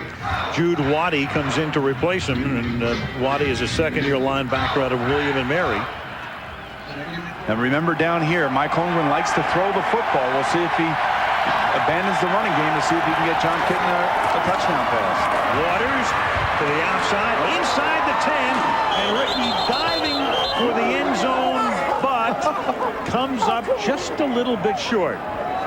Still doesn't have his first touchdown of the season. And you can see he's frustrated by it, and I know that he's going to want the ball right now. No question. Because certainly he has carried the load the beginning of the second half. And just you could see Jones, number 71, taking on Vonnie Holiday at the point of attack. And that's right where Brian Williams was prior to his injury. You got to believe that Mike Holmgren is going to want to give the ball to Ricky Waters here, don't you think? Ricky said, call my number, baby. Don't lose my number. Waters. Good blocking. Untouched into the end zone. His first rushing touchdown of the season. How good does this Seattle team look, and how aware is John Kitna of the down clock? Meanwhile, there is a flag down. Did they get the play off on time? And that's what I mean. He knew exactly where the play clock was, and I believe that he got it off in time. Illegal shift, offense. Tight end was going down. Well, the man was in motion. 5 yards. Repeat first down. So take back the touchdown and make it first and goal at the 7-yard line. Well, you know what happened now? He saw that the clock was running down, so he tried to hurry up his team, and his offensive linemen weren't aware of it. His tight end was not aware of it. And as they went down to get set into their three-point stance, he had already set the man in motion, hence the penalty. Gilbert Brown comes limping off, so minus Brown and Williams now. Ricky Waters is just not going to get a rushing touchdown. It's just not to happen. It appears that way. Will they go to him on first and goal from the 7? They will. And he picks up 2. Second down and goal. Ricky, when you look at him through the years, yards from scrimmage per game, that is rushing and receiving, in his career, in 3 figures there, 102.4 yards per game. That's pretty heavy-duty company right there, Al. Tonight, 98 yards rushing alone. And 21 yards through the air on that one catch. This has got to be a play-action pass if they're going to be in their tight format. No, I guess not. Instead, it's a toss to Waters, desperately trying to get him that first touchdown. Is he in there? No. He's out of bounds at the 2-yard line. You can see how angry he is. You can hear somebody saying, where was the ball? Well, the ball couldn't have been close if the official says he's out of bounds at the 2. Not a lot of time do you see a team go into their goal line offense so tight down here, bringing in the extra tight ends and the extra linemen to try to run a ball in from the 4-yard line. Well, let's take a look at this, and you can see him trying desperately, but watch his left foot right there step out of bounds. It's 101 yards tonight for Ricky. Third down and goal. Still seeking his first touchdown of the year. This time it's a little fade, and it is caught. A flag is thrown. Sean Dawkins comes down with it. The coverage on the play by Mike McKenzie.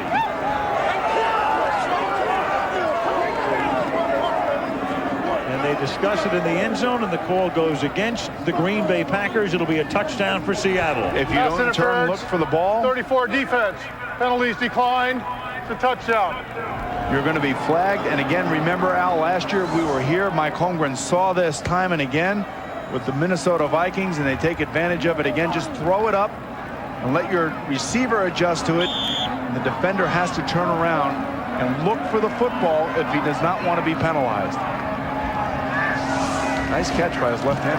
Yeah, one-handed, third touchdown reception of the season. The crowd is silent again. Peterson's extra point is good.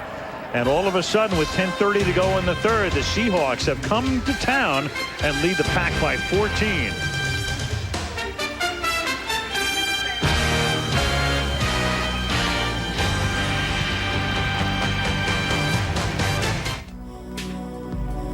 I need to run. I need to be strong. I need to be fast. I need to keep going. I need to remember not to set my Budweiser on the back of some truck. I need a doctor. I need to run. Over the years, a lot of businesses have put their names on one line of trucks. The one that offers the most powerful V10. The one that was first to offer quad cab versatility. And the longest lasting full-size pickup on the road. We understand this name thing. We're pretty fussy about what we put ours on, too. Dodge Ram. Different. People up and down this country are already talking about her. They doubted her. Does she even know how to ride a horse? She knows. They tested her. She was based in the whole English army, and she drove them away. That's what I call a miracle. And then they fought for her. Let all those who love me follow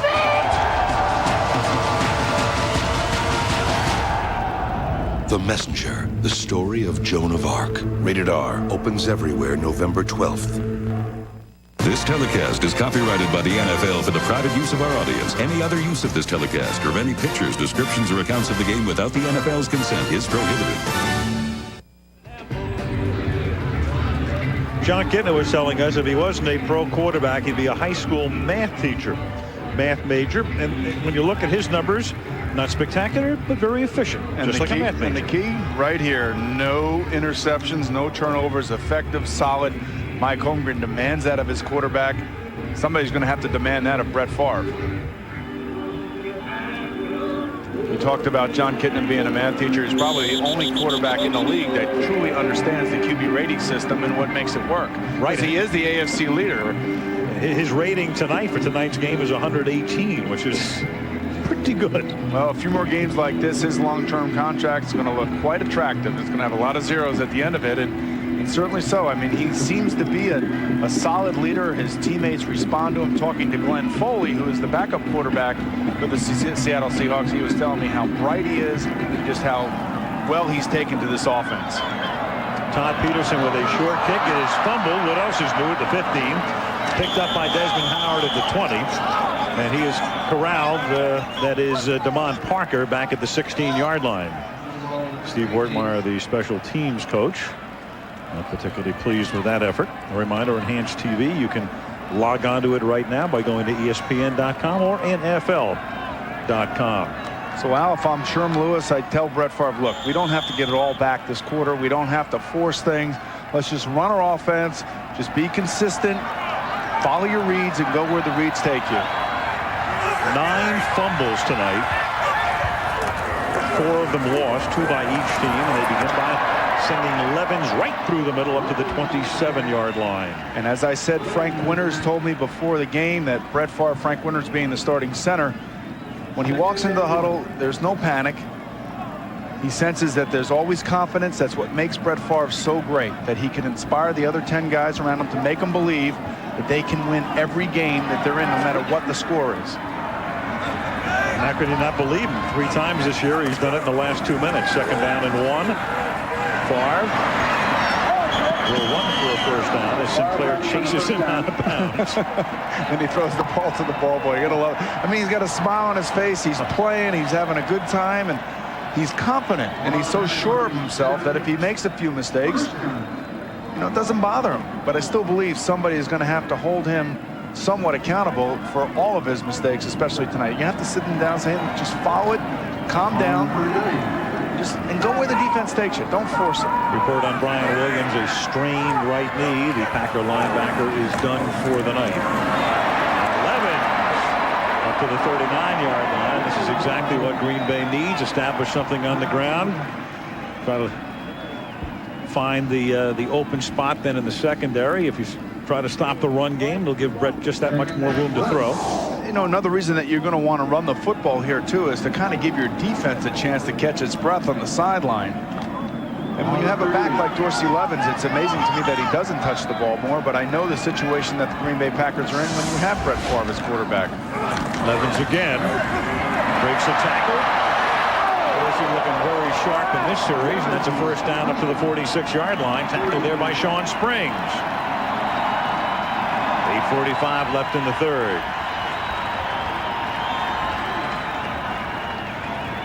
The only 3 home games the Packers have played this season, the crowd has gone off into the parking lot and onto a celebration because he beats the Raiders with 11 seconds left, beats the Vikings with 12 seconds left, and then the Buccaneers. I mean, what was that, a minute 5? Here's Favre throwing again, and that is somehow caught by Schrader. And Willie Williams will be called for interference, but what a tremendous unbelievable catch. Did he call it interference? Oh, he actually called it incomplete. Well, they're going to conference. Looked like Schrader didn't even turn around as the ball got there. The pass was ruled incomplete. Pass interference, 27 defense, first down. That's Willie Williams. You know what I like about this? The back judge comes in immediately and says that it's an incomplete pass, and they're decisive. There is no indecision. We always talk about the officials when they make the wrong call, and the replays sometimes show that, but right here, this is the correct call. The back judge does a nice job of coming in and make that apparent immediately. Close, though. Yeah. 17-yard penalty. Green Bay at the Seattle 37-yard line. Back to Levens.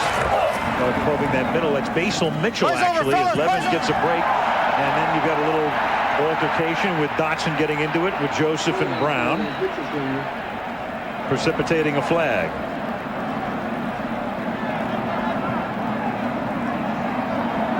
Chad Brown, a few more words for Dotson. I'll tell you, Dotson's he's going to go 30 yards back now, Al. Yep. You know, and there's another one. When the official throws the hat like that, that's another one. Yep. Every flag in the joint's been thrown. So now you have 3 penalties on one player right here. You had one initially, then you had the second altercation broke out. You know, it's mind-boggling to me sometimes why players just absolutely totally lose their focus.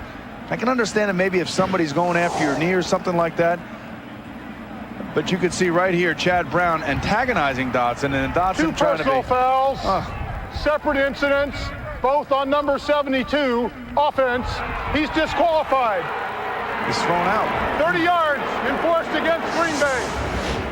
So you've got 30 yards worth of penalties on a drive that's very critical, down by 14 points, and you just lost your starting right tackle. I'm sure Ray Rhodes has got something to say right now to Dotson. I would not want to be in the middle of that conversation.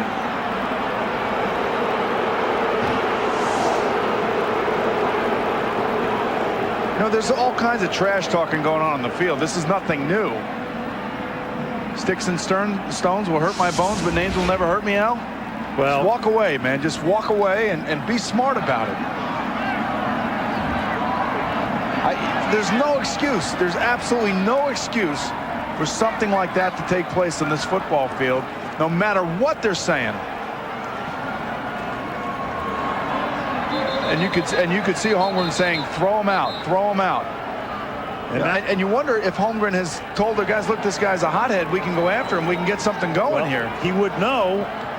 And Green Bay tonight inactivated both backup offensive tackles, Scott Curry and Barry Stokes, and that means Mike Wall, who's been alternating at left guard with Joe Andruzzi, now has to play the rest of the game at right tackle.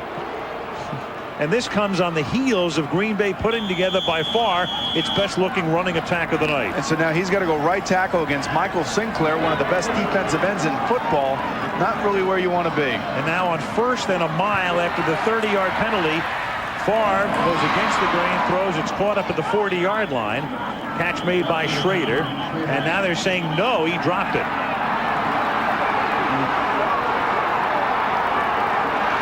the catch by one official, but then the second guy came in with a better view and said no. He dropped it. But the interesting thing, Alan, watching that last play, Brett Favre ran out of the pocket. There's no reason to run out of the pocket. Just stay right in there and drop it off the shredder. He's standing right in front of you. And to me, it just looks like everything's out of sync on this offense. Things are not happening, and he's, you know, and he's struggling. He's frustrated, and he's playing frustrated right now. Looks like it. Second down and 36. Favre throws. Pulled in at the 50-yard line. That catch made by Corey Bradford, who has scored the only Green Bay touchdown tonight, stopped by Springs. And it will set up a third down and 23. Third and 23. Bradford's having a big night. You can see part of getting off the line of scrimmage is getting away from those defenders and getting separation. Corey Bradford, you have to be physical at the line of scrimmage, and that's exactly what he was with Sean Springs. Third down, 23 from the 50-yard line. 7:10 to go in the third. Favre has to get it to the 27 for a first down, and that's incomplete. Intended for Corey Bradford, blanketed by Willie Williams. 4th and 23 from the 50. I cannot tell you how impressed I am with the coverage down the field. It seems like everybody that is covering somebody man-to-man is right on top of them. They show good speed. They're hustling. They're getting pressure on the quarterback, but this is a play that Bradford would have liked to have had this. You got to wonder if he caught this or not. No. Mike Holmgren, an offensive mastermind, said that he has spent a lot of time this week with his defense because he knows the Green Bay offense so well. And apart from the one blown coverage on the Bradford play, they have done a masterful job tonight. That Aguiar punt will roll dead at the 12-yard line with 6:51 left in the third. Lambeau is quiet. They're not used to stuff like this. 21-7 Seattle.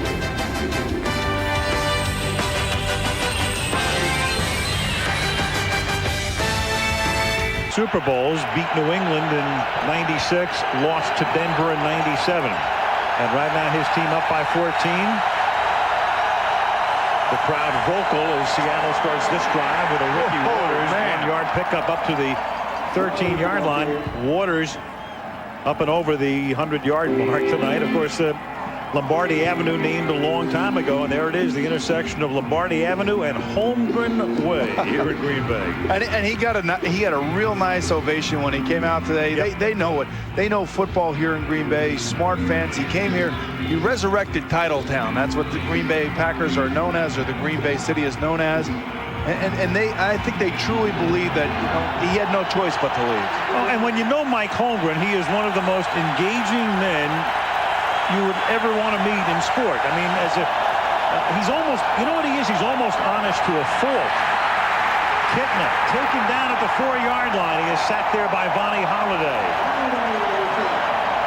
Bernardo Harris paving the way as Kitna gets sacked back at the 4-yard line. So Seattle now trying to dig its way out of a hole, and of course with a punting situation, if they can't pick up very much yardage here into this ratcheting win, Seattle might be in some difficulty in terms of Green Bay's field position. Not only do you have to run the ball, you have to block, and Bernardo Harris just ran over Ricky Waters. I sense that Emmett Thomas, the defensive coordinator of the Green Bay Packers, said, okay, guys, let's go. We got to take this game over. We need to stop right here. Third down 17 from the 5-yard line. Waters again on a sweep. And Ricky is out of bounds at the 8-yard line. Chased out by Holiday. So Green Bay should take over near midfield. And that's Mike Holmgren just saying, you know what, guys, let's get off the field. It's not working good. The defense has got the momentum. Let's just play a little field position and put our Pro Bowl punter Jeff Feagles out there to give us a chance. But Emmett Thomas he's the defensive coordinator of the Green Bay Packers. His unit came up big on that series of downs. Jeff Feagles to punt. Desmond Howard at the 50-yard line.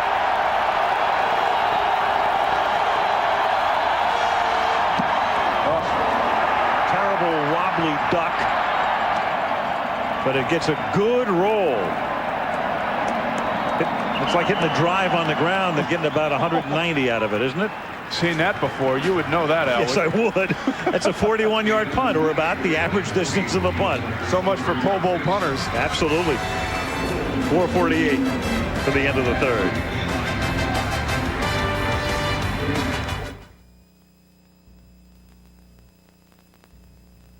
Seven-yard line. This drive starts with Dorsey Levens. You can see 35-yard line. Now you can see the Packers, their whole demeanor has just picked up. Something happened on the sideline in between that last series where the defense came out, stopped the offense of the Seattle Seahawks, and now all of a sudden you could see the giddy up in Dorsey Levens. And just watch this run. You could just sense the momentum now back on the side of the Green Bay Packers. Levens averaging better than 4 yards a carry tonight. 19 totes for 78 yards. They give it to him again. And Levens is stopped at the 33-yard line after a gain of a couple. Again, they're working behind this makeshift offensive line now with Dotson thrown out of the game. Mike Wall, 68, who'd been alternating at left guard, will have to go at right tackle the rest of the way. I've been watching Brett Favre throwing the ball all over the field tonight. Mike Holmgren described coaching Brett Favre as, oh no, way to go, that's the way to go. that's basically what it is. Since day one here, second down and 8 at the 33-yard line. Levens again, big hole, cuts it back, and Dorsey Levens takes it inside the 20, first down at the 18-yard line behind a Ross Verba block. 15-yard gain. How we talked about when you play against Ricky Waters, you have to watch for the cutback. And Dorsey Levens is the same type of back where he's running play side to his right. Watch this. Watch his eyes. He sees everybody collapsing on the backside, and they just ride him down. And Bellamy misses another tackle. Play against backs like this. Stay at home when you're defense. First and 10 at the 18. Levens with 95 yards tonight. They give it to him again. Dorsey back to 94 yards, losing one to the 19-yard line. Tackled by Anthony Simmons. 2:50 remaining in the third. Seattle up by 14. Good performances tonight by each of the ace backs. Waters with 105 yards, his best performance of the season. And Levens averaging a sparkling 4.3. Both similar. They can catch, they can run, they have great cutback instincts. It's not an easy thing to teach, and they know when to use those cutback instincts. Cecil Mitchell now in the game. The back up to Levens, second down and 11. Favre under pressure, escaping. He'll run with it and slides to a hole, sort of awkwardly at the 9-yard line. Lost his balance on this new grass here. Michael Sinclair stops him. Did he get the first down? Close. I guess they did. He did get it. Hey, the interesting thing about... I'm not sure about that right now. No, third down. Okay. It'll be third down. Nope. The interesting thing watching Brett Favre, I guess that the adjective that best describes him, I think, right now is probably resiliency. I mean, he hangs in there, he battles, he's got a bad hand, he loses his right tackle, he's running all over the place, tripping, falling, and making plays. Right, angry with himself, otherwise he would have had the first down. Now the handoff goes to Mitchell, and Basil Mitchell picks up the 2 yards necessary to pick up the first down. A rookie out of TCU, seldom used because Levens is, as his nickname indicates, a horse. Right, and when you look at Basil Mitchell and the way he just ran there, when you're a running back in this league and you need that 1 extra yard, you just put your head down and your shoulders down, and you are not denied. Ooh, look at that. Since 92 in the red zone. Well, there you are, Boomer. We got you into a graphic here. I don't think I was in the red zone quite as many times as those three guys. Seventh play coming. All rushing plays on this drive to this point. Now far to the air, throws, and it is not caught. It is incomplete. Antonio Freeman, who's been pretty quiet tonight, covering him very well. The Seattle secondary covered that time by Kerry Joseph. Freeman tonight, 2 catches, 10 yards for the highest paid receiver in the NFL. You know, and he was wide open, actually. He runs across the middle. He avoids a linebacker looking to light him up. And Brett, look at the ball go with the wind. Down in these end zones, especially this part of the field that is really swirling down there. You can see the wind just take the ball. Levens back in the game, second down and goal. They give it to Dorsey. And Dorsey gets rolled down. That's a nice tackle in the backfield by Riddick Parker, backup defensive lineman out of North Carolina. Third down and goal. Final minute of the third quarter. Talk about the main four. Then there were guys like Riddick Parker and Lamar King, their #1 draft choice, and backing up the people like Sinclair and Adams and Kennedy and Daniels. And how good was the North Carolina defense in college? I mean, we're seeing defensive linemen and linebackers all over the NFL from that North Carolina team. Third down and goal. Favre, good protection. Now it finally breaks down, loses the football, picked up by Sinclair. Just give it to them. And it's Henderson who takes Sinclair down at the 35-yard line. It's Cortez Kennedy who has missed a couple of tackles tonight that have been costly for Seattle. And all of a sudden, when they had to have the big play, he comes up with it. Al, we talked about how opportunistic this defense is. They make plays, they force fumbles, they have interceptions. Boy, you talk about a big play at the right time. Cortez Kennedy makes it right here. Green Bay's drive flames out.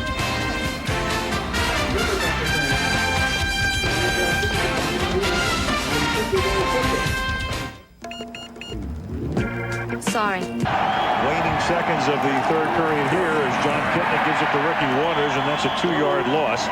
Tackle made by Leroy Butler. As the third quarter ends at Lambeau Field, the Seattle Seahawks lead the Green Bay Packers 21-7. And Monday Night Football from Green Bay returns after this from our ABC stations. Here's Boomer Esiason and Leslie Visser, second down and 12 for the Seahawks from their 33. They lead by 14, and that is hauled in by Mays, who makes the catch and is tackled at the 41-yard line. It'll be third down and 4. Here's Leslie. Alan Boomer, during that last time out, the offense came off the field very slowly and with disgust. No one spoke to Brett Favre during the timeout. He sat with his head down. He pulled a cap over his head. And Dorsey Levens was the last player off the field. Mike Holmgren had said to me before the game he would have gone to a third Super Bowl had they had Dorsey Levens healthy all last year. Maybe that's the way to go, Al. Yeah, Brett came off the field. We looked at him during commercial. He looked like he'd aged about 10 years. And third and 4, that pass is incomplete. You know, the thing that I like about John Kitna, the last 2 plays, he's changing them at the line of scrimmage. He's on the road. He's at Green Bay. He's on Monday night. He throws the ball away there in the face of a blitz, doesn't try to force anything, realizes that his team's up by two touchdowns. The other thing that Glenn Foley, their backup quarterback, told me was that he's so smart, he's so aware of what is happening around the game and during the game. So we saw a little bit of test of that to that last series. Eagles kick, great angle kick, flag is down from the 13-yard line. Howard goes out of bounds up at the 23. There's a marker down up at the 45-yard line. An eligible man downfield. Interesting. Do you want to give Desmond Howard, who's been close tonight, another chance right here? Or do you decide just to take the ball on the 23-yard line and just get your offense out there? The way this wind is swirling, actually it's holding on Green Bay, it looks like. Ron went to his hat as if it was an ineligible man downfield against Seattle. Was it before the kick? That's the question. Could be 51. offsetting. Yep. The kicking team was illegally downfield. 27 of the receiving team was holding. Penalties all set. Repeat, fourth down. There you have it. Anthony Simmons and Todd McBride.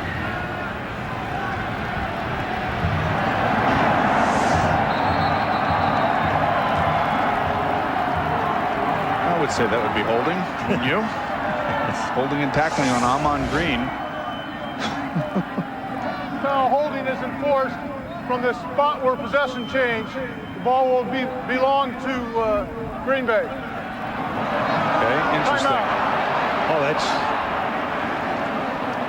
that is an interesting call. So Green Bay will get it back at around the 13-yard line.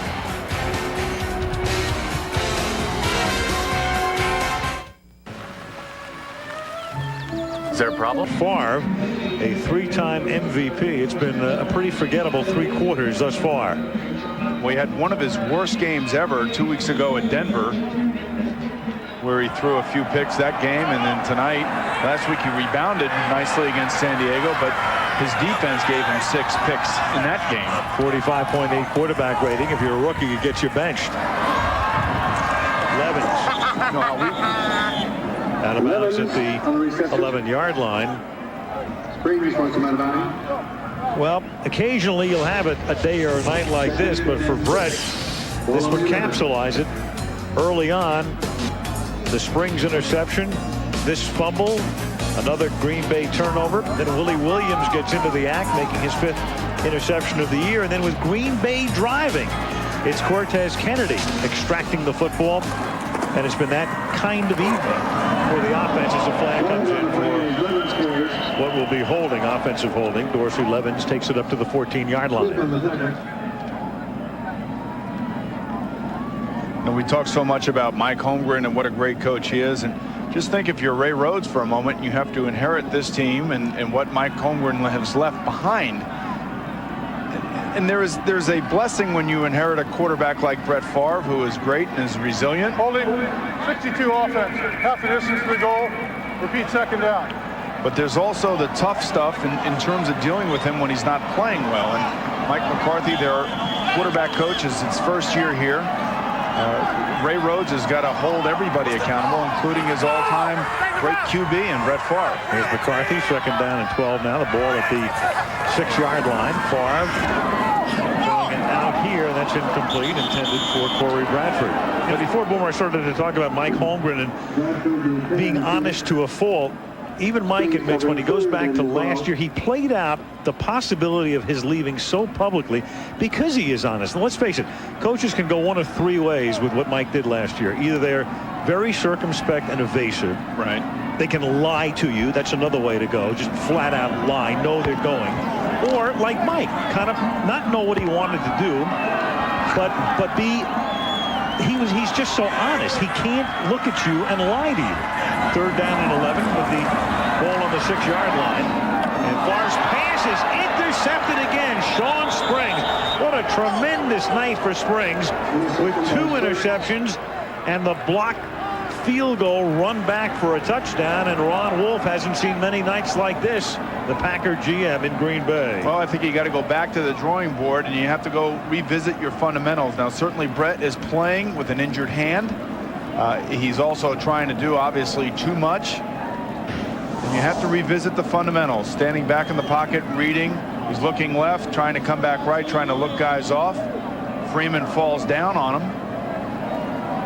But you have to be careful. You just can't be careless when you're throwing the football down the field, especially against this defense of the Seattle Seahawks.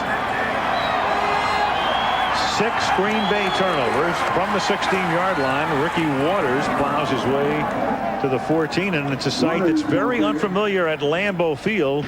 People heading for the exits. Now, he gets hit right as he throws the football, and he probably knows that this is not the greatest of throws. And just an unbelievable feeling of loneliness, and you know that everybody in the stadium is looking at you, wondering what you're thinking about, and he's had so many great days. But Ray Rhodes and Sherm Lewis and Mike McCarthy are going to have to take him back to practice and say, look, this is what the deal is. We got to go back to fundamentals. 2nd down and 8. Waters to the 10-yard line. George Kuntz makes the stop. 12.5 to go in regulation.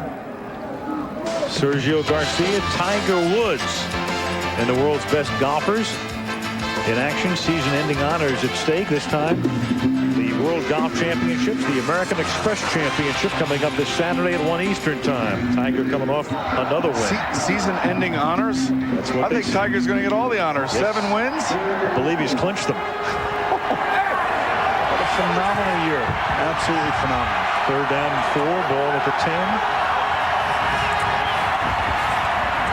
Kitna hanging in there, throws, caught by Mays. Wouldn't he have loved to have gotten it again? He still may get the chance. He picks up the 1st down. But again, not forcing the football on behalf of Kitna and just going through his progressions, giving his receivers a chance to get open. Give credit to the offensive line of keeping the defensive line of the Packers out. You can see, look at him, look at his eyes. Watch him following, going through his progressions, and throws a nice catchable ball. He's accurate, and he's on target, and he's making Mike Holmgren look like a genius tonight. Here's Larry Bechtel, the new offensive line coach of the Green Bay Packers, wondering what in the world is going on. From the 3, this is Reggie Brown trying to escape. Gets tackled at the line of scrimmage by George Kuntz. 11 minutes to go in the 4th quarter. If the Hawks hold on and win the game, they will be in a first-place tie with Kansas City at 5-2 in the AFC West. And all alone at the top of the NFC Central will be the Detroit Lions. Now, what can you say about the job Bobby Ross and the job Gunther Cunningham have done with their respective teams? Bobby Ross without Barry Sanders, and Gunther Cunningham taking over for Marty Schottenheimer. The Detroit thing is unbelievable. Second down and goal. But you know what it is, Al? To the 1. You know what it is? I think that it's the maturity of Charlie Batch coming in now. A defense that was just absolutely relentless last night in pursuit of Eric Sire and the Tampa Bay offense, which it's not too difficult to do considering that they don't score very many points. But you look at a team that looks organized, that looks focused, and I think it wants to make a statement because Barry Sanders is not there anymore. There's no question they're fueled by it. 3rd down and goal at the 1-yard line. Under 10 minutes to play. And this is Ricky stopped. We just can't get a rushing touchdown, can we? No. June Waddy makes the tackle. And for Holmgren, as much as he would love to see the Hawks get into the end zone and get Waters his touchdown, he's also a very smart coach, and there is a huge difference between a 14-point lead and a 17-point lead at this point in the game. Well, when Mike Holmgren came to Green Bay 7 years ago, he went 9-7, second in the NFC Central, 9-7 the second year. And then 94 all the way to 98, you know, is a legitimate Super Bowl contender. 20-yard attempt. It's a nice hold that time. Jeff Fiegels had to reach for it and put it down. Peterson puts it through, and Holmgren tells Green Bay, you're going to have to score 3 times to beat me.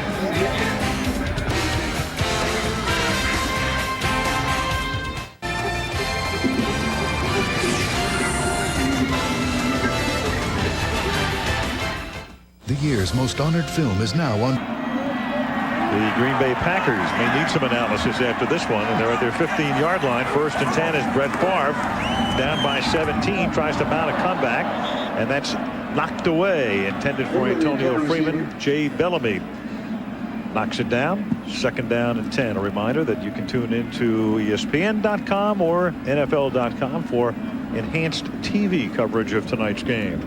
Interesting, Al, in that last attempt by Brett Favre, you saw number 96 Cortez Kennedy also back there with Jay Bellamy, and you could see that the Seattle Seahawks are not going to sit back and rest. They're going to try to confuse Brett continually with the different type of blitzes that he'll be seeing.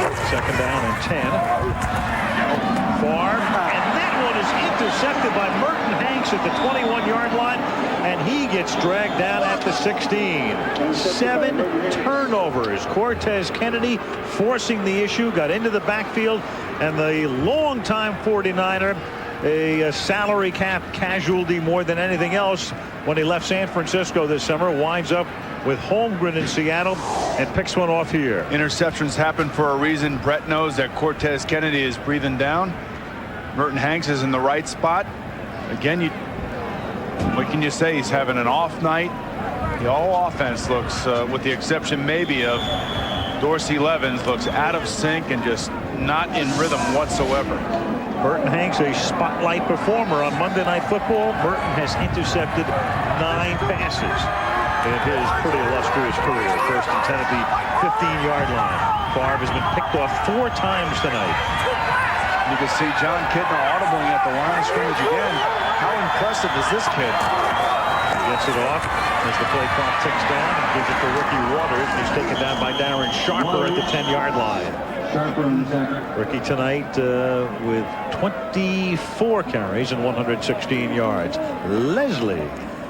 Al, as you know, this is not Mike Holmgren's first return to Green Bay. He was here last month for this funeral services of Fritz Schirmer. He said that being back here brings back fresh memories of Fritz, who he said he could always turn to as a confidant and a friend whenever he got stuck. Well, the Seattle Seahawks are wearing an FS on their helmets in honor of him. And Alan Boomer, I'm sure that Fritz would be so proud of his defense tonight. He would be, and what a guy he was, and we really miss him. Fritz Schirmer, on 2nd down and 6. He was just such a joy to be around. And he's still listed in the Seattle Seahawks press guide as the defensive coordinator. So a fitting tribute to watch this defense really just come in here and maul the Packer offense and create turnover after turnover. And we talked about coming into this game, the stars that are on this team, most of them are on the defensive side of the football, and we've seen why tonight. 3rd down and 4, looking perhaps at Brett's thumb again. Or well, they'll take him out of the game. Matt Hasselbeck, their backup quarterback, is warming up. He'll come in, and rightfully so. You have to stop the bleeding sooner or later, and it's more of a mercy kill than anything else. Just get him out of the game. 3rd down and 4, and it's Waters who gets taken down in the backfield. That's June Waddy, the first guy to hit it. It'll be 4th down, and they'll bring in Peterson to try to tack on 3 more.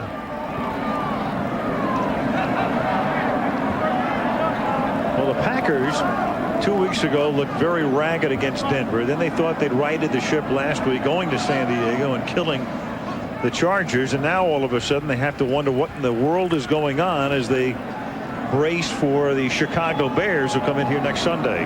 And who are hurting from their whipping yesterday at the hands of the Washington Redskins. Now this offense for the Packers really has not been on all cylinders at all this season. 29-yard attempt for Peterson is good.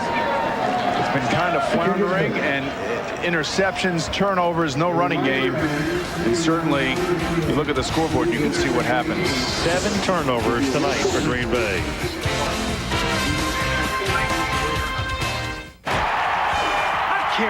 Next Monday night, the Cowboys come in against the Minnesota Vikings. The Vikings getting things together, and the Cowboys trying to get things back together after yesterday's loss and losing 3 out of their last 4. No, I think what we're seeing around the NFL, we're starting to see a lot of young players asserting themselves. And take a look at Brett Favre's rating for tonight, one that you want to forget.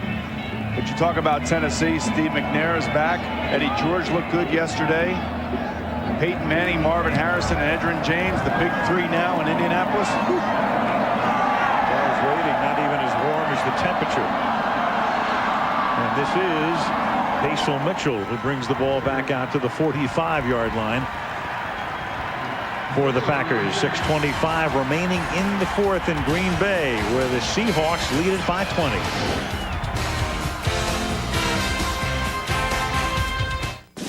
To the New York Jets, because the Packers were confident enough in his ability to beat Brett's backup. So he will take over here at the 44-yard line, 1st down for Green Bay.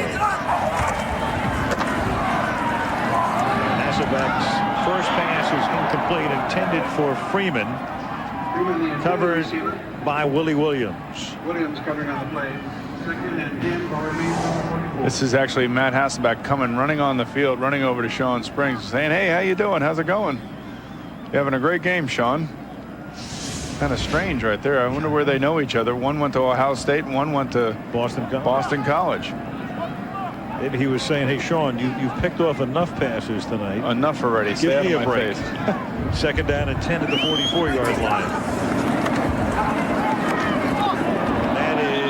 Incomplete, intended for Henderson over the middle. It'll be 3rd down and 10. Sean Springs has had a Pro Bowl sort of evening, and that's nothing new because he went to the Pro Bowl last year. It started early on, great coverage here, intercepts a pass in the end zone, and then there was the blocked field goal attempt, and Springs picked it up and did his best Dion imitation, taking it into the end zone.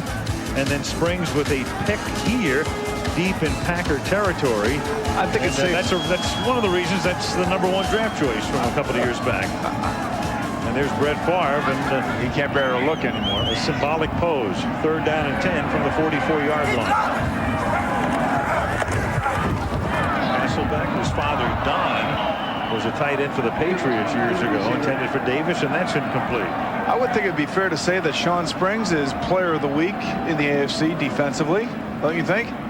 I didn't see every game yesterday, but I would think that you probably just won the award for him. 2 picks and a touchdown return. That's pretty good. It's pretty good for a defensive player. And you talked about him being the #1 draft pick for the Seattle Seahawks in the '97 draft. He was the 3rd overall pick.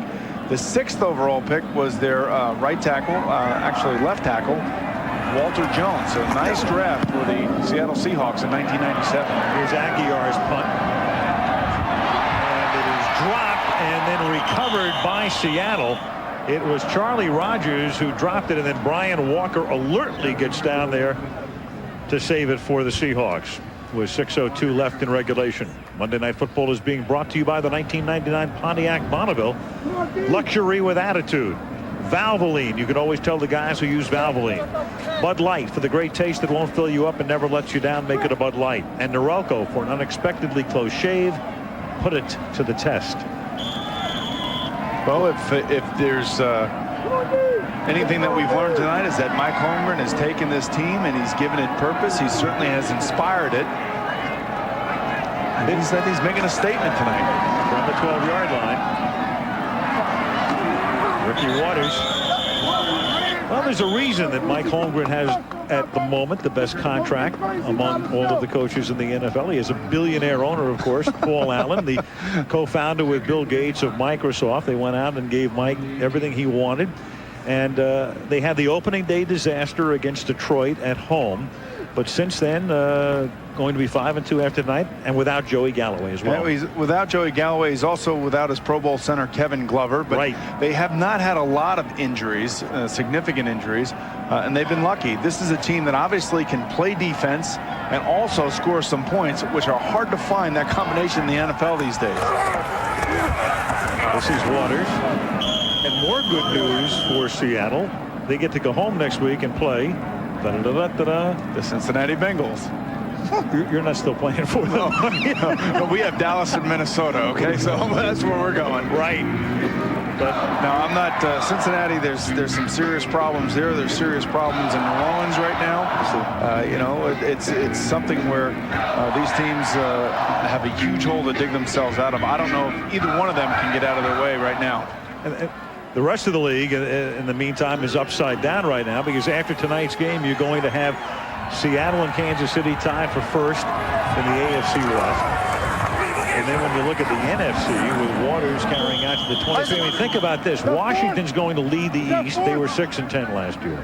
Detroit is going to lead the Central. They were 5-11 last year. St. Louis leading the West. They were 4-12 last year.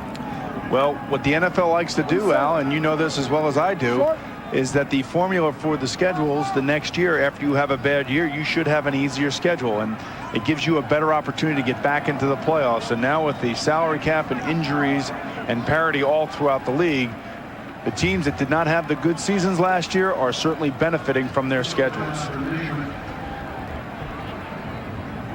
And measure here. Desmond Howard pretty confident they're going to come up short. And what a seer and soothsayer he is.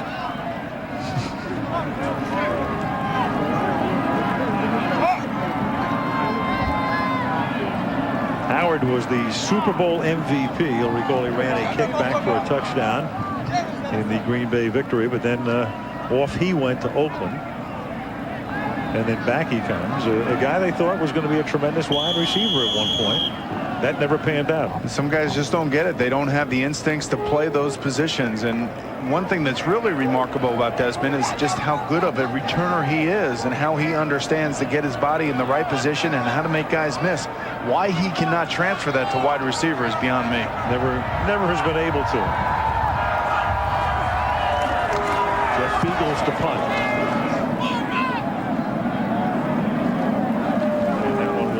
Out of bounds all the way down to the 29-yard line with 3:40 remaining in the fourth quarter.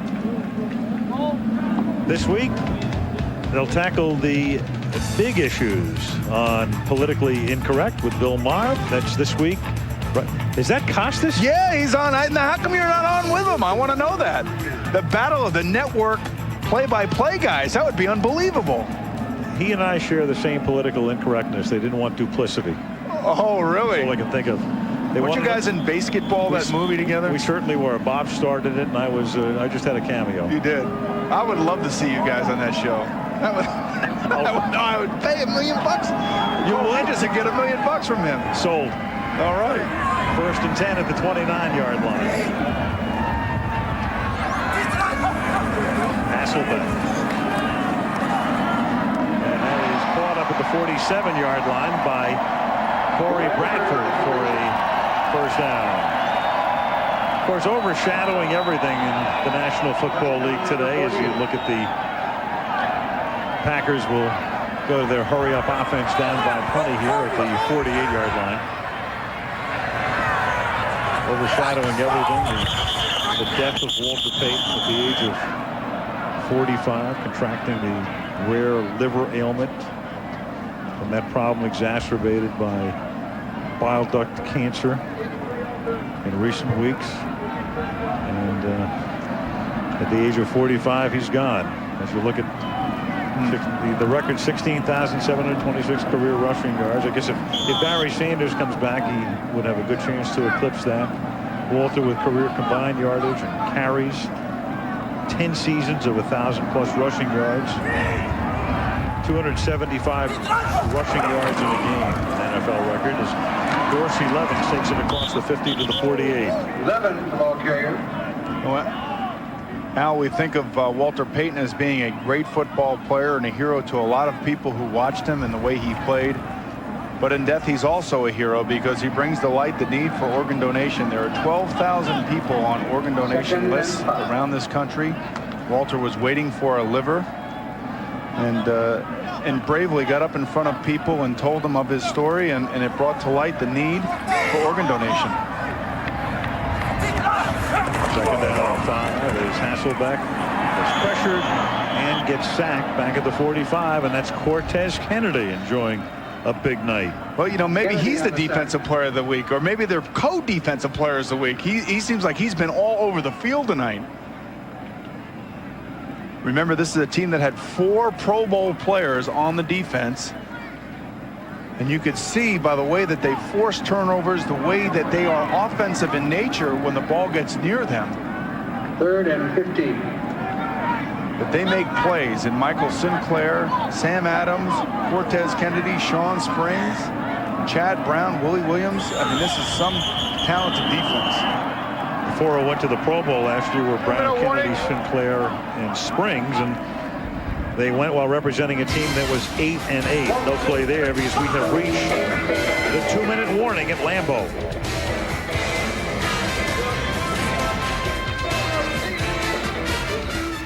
Son.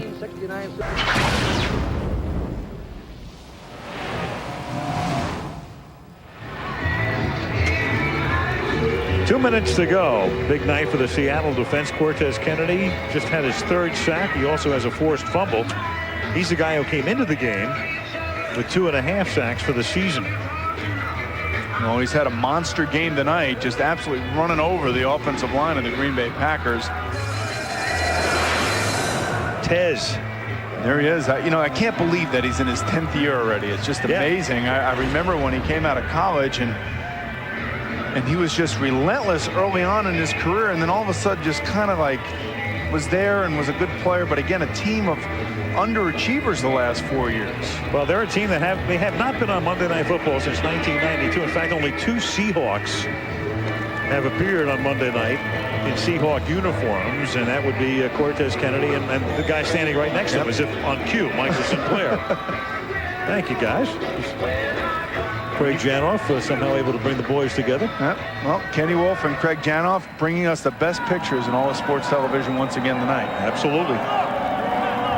3rd down and 15 from the 43-yard line.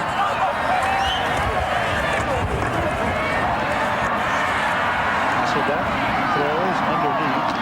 It is caught by Lamont Hall, a first-year running back out of Clemson. He is out of bounds at the Seattle 45-yard line. Well, if you're the Packers, you trash this film. You don't even bother looking at it. You go back to practice, and I always stress going back and doing fundamentals. That's exactly what it's about. For a quarterback, it's making sure that you go through your progressions, sitting in the pocket, not trying to force things, throwing the ball away when you can. And no matter how good you are, no matter what your past history is, you still have to go back to the basic principles of the game and get back to where you came from. And certainly try to get back the touch that you've had, especially for Brett Favre after tonight's game and 2 weeks ago. 4th and 2 pass for Bradford is incomplete. He saw Ray Rhodes, and knowing Ray, there's a guy who not only won't sleep tonight, but maybe not tomorrow night either. Well, Ray Rhodes will certainly get in the faces of his team. The question I would have is whether or not he's going to get in the face of his quarterback. Because that's the difficult relationship, and you can see Brett right there. He's the guy that is covered up. And there's nothing more disheartening than coming out and playing a game the way you played. And you can't say enough about the bravery and the courage of playing with the bad hand and trying to do the things that you're capable of doing when you're healthy. That was a visual metaphor if I've ever seen one. First down. Ricky Waters in Seattle will just run out the clock with a minute and a half to go. And on the other side, we have a young budding star in John Kitna, who wasn't spectacular but did the right things. He did not turn the football over, did not force it. I don't even think there was even a chance for an interception tonight for the Green Bay Packers. That's how solid he was making his decisions and throwing the football. But when you have a defense like they have right now that's getting points on the board and making turnovers for you, that's basically what you have to do. So there's 109 yards but a 113.6 quarterback rating. And that is efficiency in all caps. Well, the other aspect of this too is that Ricky Waters is over 100 yards, and he too no fumbles, no turnovers, and the recipe for winning in the NFL on the road is being careful with the football. Early on it didn't seem that way, but as the game wore on, certainly the Seattle Seahawks were just that. You can see Derek Mays, number 87 right there. How excited is he coming back here after being traded probably about 8 weeks ago and winning this football game and scoring a touchdown to boot. And that will do it as the Seattle Seahawks. If anybody was wondering if this team is for real, I think that was fairly well established tonight as Mike Holmgren brings his team in to face his old team. They force 7 turnovers and win the game by a score of 27-7. And for Green Bay, something about under the lights. That's 4 consecutive Monday Night Football losses for the Green Bay Packers. All 3 last year and this one here tonight. Al, that's a sick feeling for Brett Favre right now, walking off this field, and it's utter disappointment. It's embarrassment. Knowing him, he'll have to pull all his resources back and be resilient once again to get back on top in this league. So Holmgren wins again at Lambeau. What else is new? Doesn't matter what colors he wears. He's 43-5 here lifetime. Back with the play of the game.